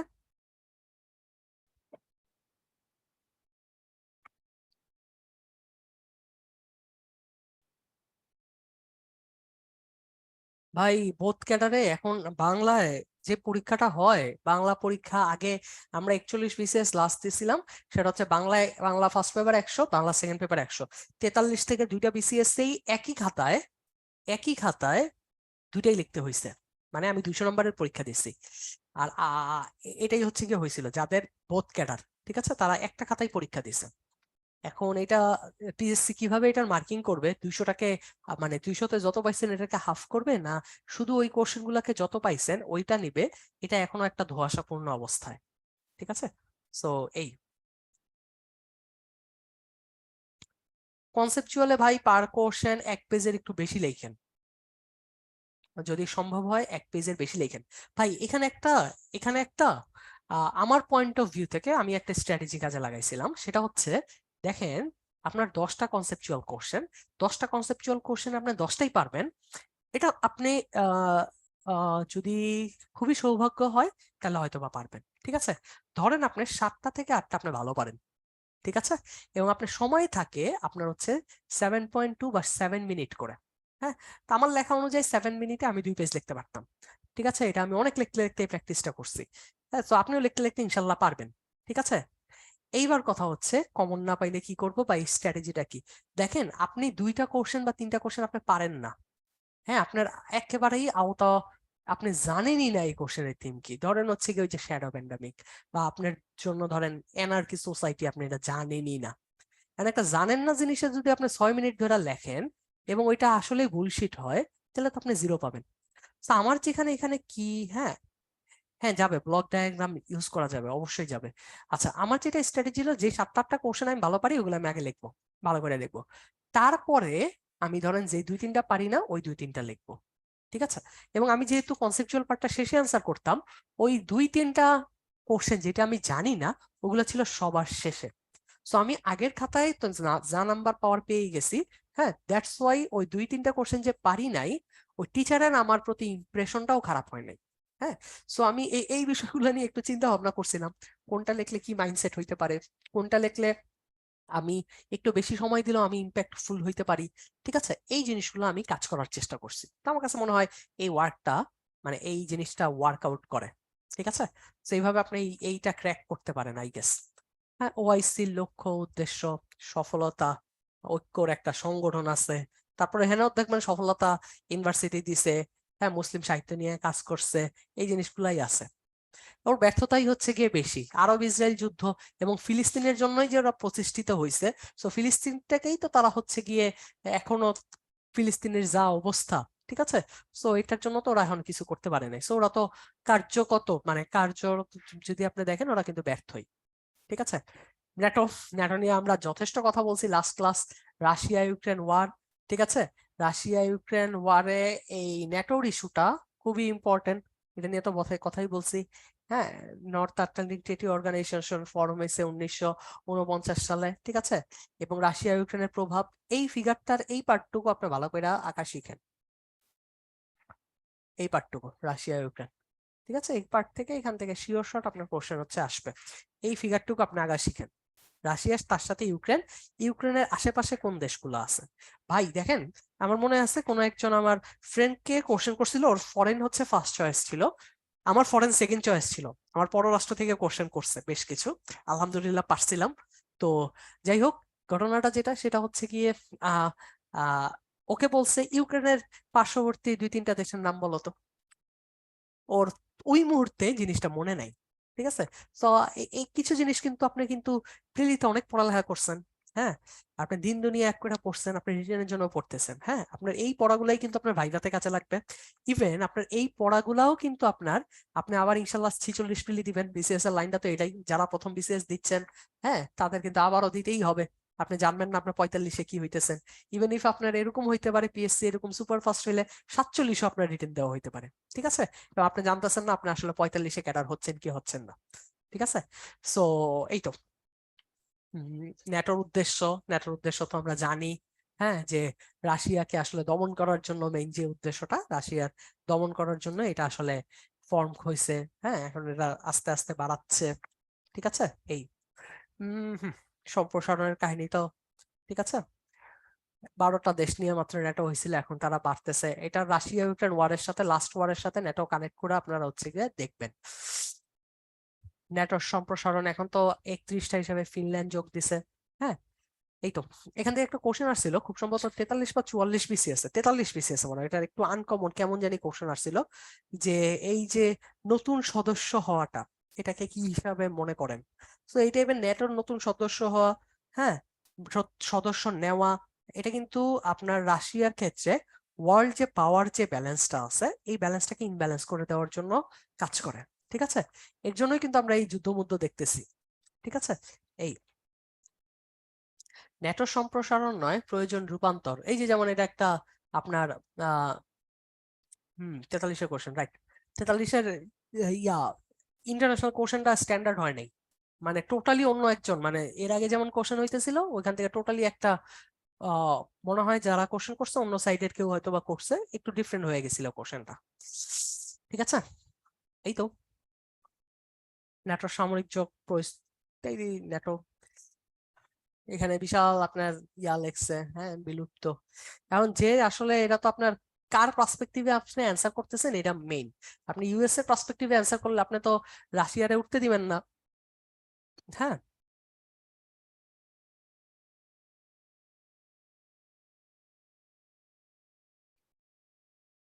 এই তো অনিম ভাই আপনার কোশ্চেন আমি বুঝি নাই। ওকে, এপেক এটা লেস ইম্পর্টেন্ট। ঠিক আছে, এটা লেস ইম্পর্টেন্ট এপেক থেকে আসার, মানে খুবই জেনারেলাইজ জিনিস। আপনি জাস্ট এটা জানবেন এপেক কি, এপেকের গঠনের লক্ষ্য উদ্দেশ্য। সব জায়গায় মোটামুটি লক্ষ্য উদ্দেশ্য বাণিজ্য গড়ে তোলা, ব্যবসা ভালো হবে, দ্বিপাক্ষিক ও বহুপাক্ষিক সহজ হবে। হ্যাঁ, আপনার ট্রেড ফ্রি, হ্যাঁ, ট্রেড ফ্রি সুবিধাগুলো পাবে। ঠিক আছে, মোটামুটি এই জিনিসগুলাই সব জায়গায়। ওকে, ওপেকের পরাশক্তি, অবাধ বাণিজ্যে অসমতা দূর করা, এপেক অসামঞ্জস্য অর্থনৈতিক ব্যবস্থা দূর করা, এই 43-এর যে কোশ্চেনটা আসছে ওটা আসলে প্রবলেম সলভিং এর যে কোশ্চেনটা আসছে ওটা হচ্ছে আনএক্সপেক্টেড এপিক নিয়ে। এটাও হচ্ছে একটু গুরুত্বপূর্ণ টপিক না, এটাও লেস ইম্পর্টেন্ট টপিক। আমি একটু লিখে দিলাম জিসিসি। এটা বড় জোর আপনার কোন 6টা কান্ট্রি আছে এটাই। ঠিক আছে, এটাও লেস ইম্পর্টেন্ট টপিক জিসিসি সুপ্র। ইউরোপীয় ইউনিয়নের টপিকটা ব্রেক্সিট টাইমে, ঠিক আছে, ব্রিটেন এক্সিট টাইমে এই জিনিসটা অনেক ইম্পর্টেন্ট ছিল। এখন এটার ইয়াটা গুরুত্ব কম হারাইছে। হ্যাঁ, এটা তো 16 সালের কাহিনী, কার্যকর হয়েছে 2020-এর দিকে। হ্যাঁ, সো আপনি 2023-এ হচ্ছে আপনি রিটেন পরীক্ষা দিবেন। সো এইটার ব্রেক্সিট ইস্যুটা, ইউ এর ইস্যুটাও আপনার জন্য তুলনামূলক একটু কম গুরুত্বপূর্ণ। ঠিক আছে, ওকে, এটা তো আপনি প্রিলির জন্যই পড়ছেন কি কি চুক্তি হয়েছিল।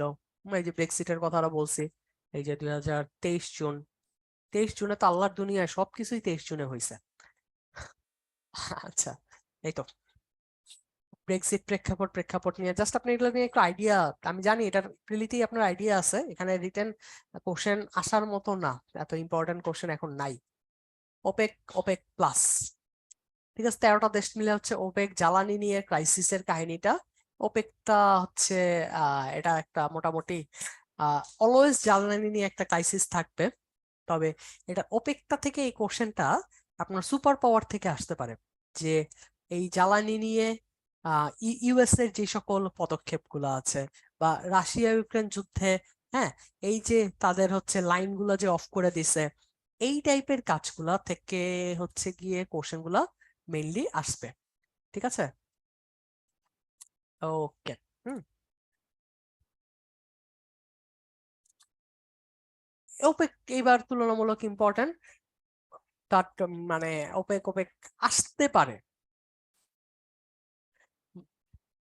ওকে,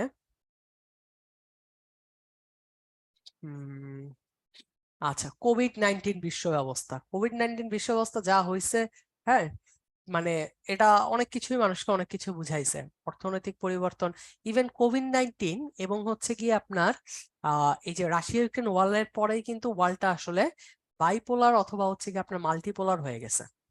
ঠিক আছে, বাইপোলার অথবা মাল্টিপোলার হয়েছে, যেটা হচ্ছে তার আগেও আমরা ইউএস এর আধিপত্য দেখছি। এই যে নর্মালি তো বৈশ্বিক শেয়ারের পরিবর্তন হয়েছে, বেকারত্ব বৃদ্ধি পাইছে, পণ্য মূল্য বৃদ্ধি পাইছে, ই কমার্সের উত্থান, হ্যাঁ, এই পর্যটন শিল্পের ধস হয়েছে একটা, জীবনযাপনের ধরন, হুম, এই আহ এটা তো দেখতেছি কোভিড পরবর্তী অবস্থা। এই তো, এই যে দেখেন, এই যে 43-এর এই এই কোশ্চেনটা হচ্ছে আসছে 43, যে ফিনল্যান্ড ন্যাটোতে যোগ দিলে বিশ্ব শক্তি ভারসাম্যকে প্রভাব করবে নাকি। এটা কিন্তু একটা সাইডের দিকে কোশ্চেন, ঠিক আছে। এই তো এখান থেকে আসতে দেখা গেছিল, এই তো এপেক টেপেক অনেক আগের। এই তো, সো এটা আসিয়ানটা আপনার জন্য ইম্পর্টেন্ট। হ্যাঁ, আর ন্যাটোর সাথে এখানে দেখেন আপনার সুইডেন ফিনল্যান্ডের কোশ্চেন কিন্তু পুরাটাই ন্যাটোর, এটা কিন্তু আবার রাশিয়া ইউক্রেন ওয়ারের সাথেও কানেক্টেড। ঠিক আছে, সো এখানে ব্যালেন্স অফ পাওয়ারের একটা তারতম্য হবে। ঠিক আছে, আপনারা ইন্টারন্যাশনাল বড় কোশ্চেন গুলো অ্যান্সার করতে গেলে আপনি যে কনসেপচুয়াল ইস্যুগুলো আছে সেগুলো নিয়ে আসতে পারেন। ঠিক আছে, লাইক ধরেন আপনার প্রবলেম সলভিং এর কোশ্চেন, ঠিক আছে, প্রবলেম সলভিং এর কোশ্চেনে আপনি কিন্তু বলতে পারেন যে এটার প্রবলেম আমরা ট্র্যাক 1 ডিপ্লোমেসির মাধ্যমে দিয়ে করতে পারি। ঠিক আছে, এটার সলভটা আমরা শাটল ডিপ্লোমেসির মাধ্যমে দিতে পারি, হ্যাঁ, বা এটার সলভটা আমরা ডুয়াল ট্র্যাক ডিপ্লোমেসির মাধ্যমে দিতে পারি। ঠিক আছে, তারপর এটার ব্যাখ্যা দিয়ে করতে পারবেন।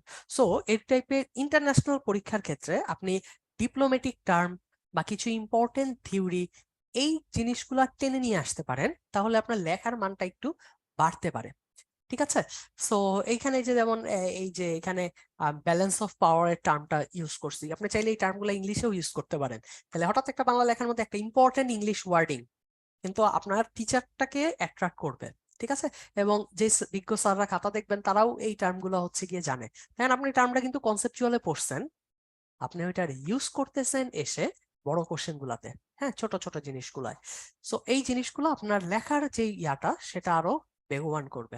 সো এই ছিল এটার আজকের ওভারঅল ক্লাস। এই ক্লাসের মধ্যে আমি হ্যাঁ, এই ক্লাসের মধ্যে আমি যে জিনিসগুলো দেখানোর চেষ্টা করছি একেবারে বলে দিছি কোনটা আমাদের জন্য সুপার ইম্পর্টেন্ট। ঠিক আছে, কোনগুলা জায়গা থেকে বেশি গুরুত্ব দিয়ে কোশ্চেন আসতে পারে। সো আপনি পড়ার ক্ষেত্রে শুরুর দিকেই, হ্যাঁ, শুরুর দিকেই যে ইম্পর্টেন্ট যে জিনিসগুলো আছে সেই জিনিসগুলো হচ্ছে আপনি আগে শেষ করার চেষ্টা করবেন। ঠিক আছে, সো এই তো, তো হোপসো বিষয়গুলা সবার কাছে মোটামুটি আয়ত্তে হয়েছে। আর ইনশাল্লাহ এই টপিকটা একটু আপনি নোট করে রাখার চেষ্টা করেন, যে ইম্পর্টেন্ট জিনিসগুলো আছে সেই ইম্পর্টেন্ট জিনিসগুলো একটু নোট ডাউন করে রাখার চেষ্টা করেন, তাহলে ইনশাল্লাহ এই টপিকটা থেকে প্রবলেম আস্তে আস্তে কমে যাবে। ঠিক আছে, সো এই ছিল আজকে আপনাদের সাথে ক্লাস। আর আমি চেষ্টা করব এটার যে ভিডিওটা আছে, আমার লেকচারটা যে আছে, আমার যে খাতা আছে ইন্টারন্যাশনালের মডেল টেস্ট দিছিলাম, ওটা আমি শেয়ার করা যায় নাকি। ঠিক আছে, এই, তাহলে আজকের মতো এখানেই বিদায় নিচ্ছি। আজকের মতো ভাইয়া এখানে আমি বিদায় নিচ্ছি। তো আপনাদের বিসিএস জার্নিটা, হ্যাঁ, আপনার হতাশ হবেন না, একটু লেগে থাকেন কষ্ট করে, ইনশাল্লাহ ভালো কিছুই হবে। ঠিক আছে, আজকের মতো বিদায় নিচ্ছি, আমার জন্য দোয়া করেন, আর আপনারাও ভালো থাকেন। আল্লাহ হাফেজ। জি ভাইয়া, আপনাকে অসংখ্য ধন্যবাদ জানাচ্ছি সুন্দরভাবে এই ক্লাসটি শেষ করার জন্য। আশা করি স্টুডেন্ট ভাই এবং আপুদেরও অনেক পছন্দ হয়েছে। তো আজকের টপিক রিলেটেড যদি কোনো কোশ্চেন থেকে থাকে আপনারা চাইলে হ্যান্ড রেজ করতে পারেন, আর উত্তরণ সম্পর্কিত কোনো কোশ্চেন যদিও থাকে সেটিও বলতে পারেন।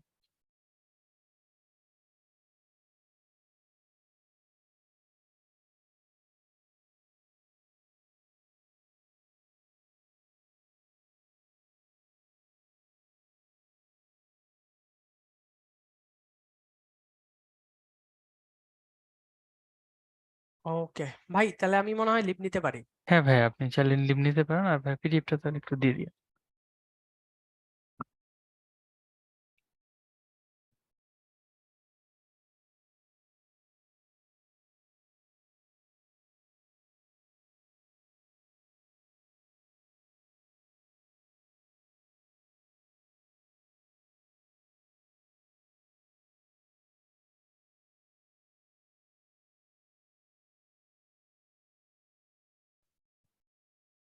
আনিম ভাইয়া, মানে আপনার কোশ্চেনটা ক্লিয়ার না, যদি একটু ক্লিয়ার করে বলতেন।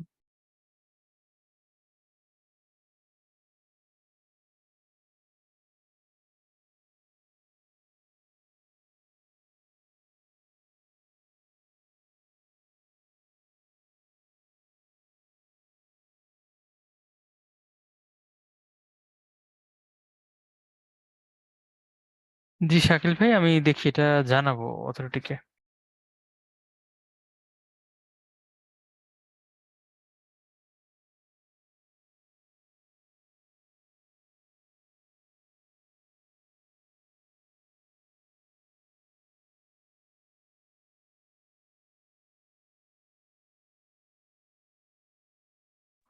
ও আচ্ছা আচ্ছা, আনিম ভাই, হ্যাঁ বুঝতে পেরেছি। দেখি এটা আমরা তো ইয়ে করার মাথায় আছে আর কি, যত দ্রুত সম্ভব। আর এটা আমরা আমরা জানিয়ে দেবো আপনাদের, অসুবিধা নেই।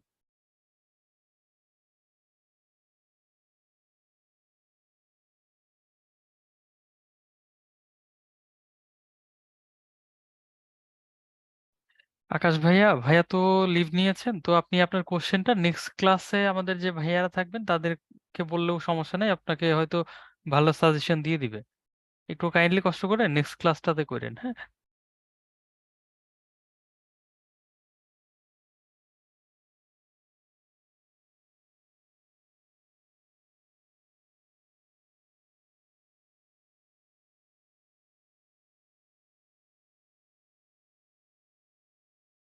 জি ভাইয়া, আপনাকেও ধন্যবাদ।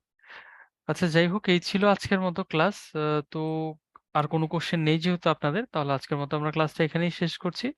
আপনাদেরকে ধন্যবাদ জানাচ্ছি এতক্ষণ সঙ্গে থাকার জন্য। ভালো থাকবেন সবাই। নেক্সট ক্লাসে আবার কথা হবে।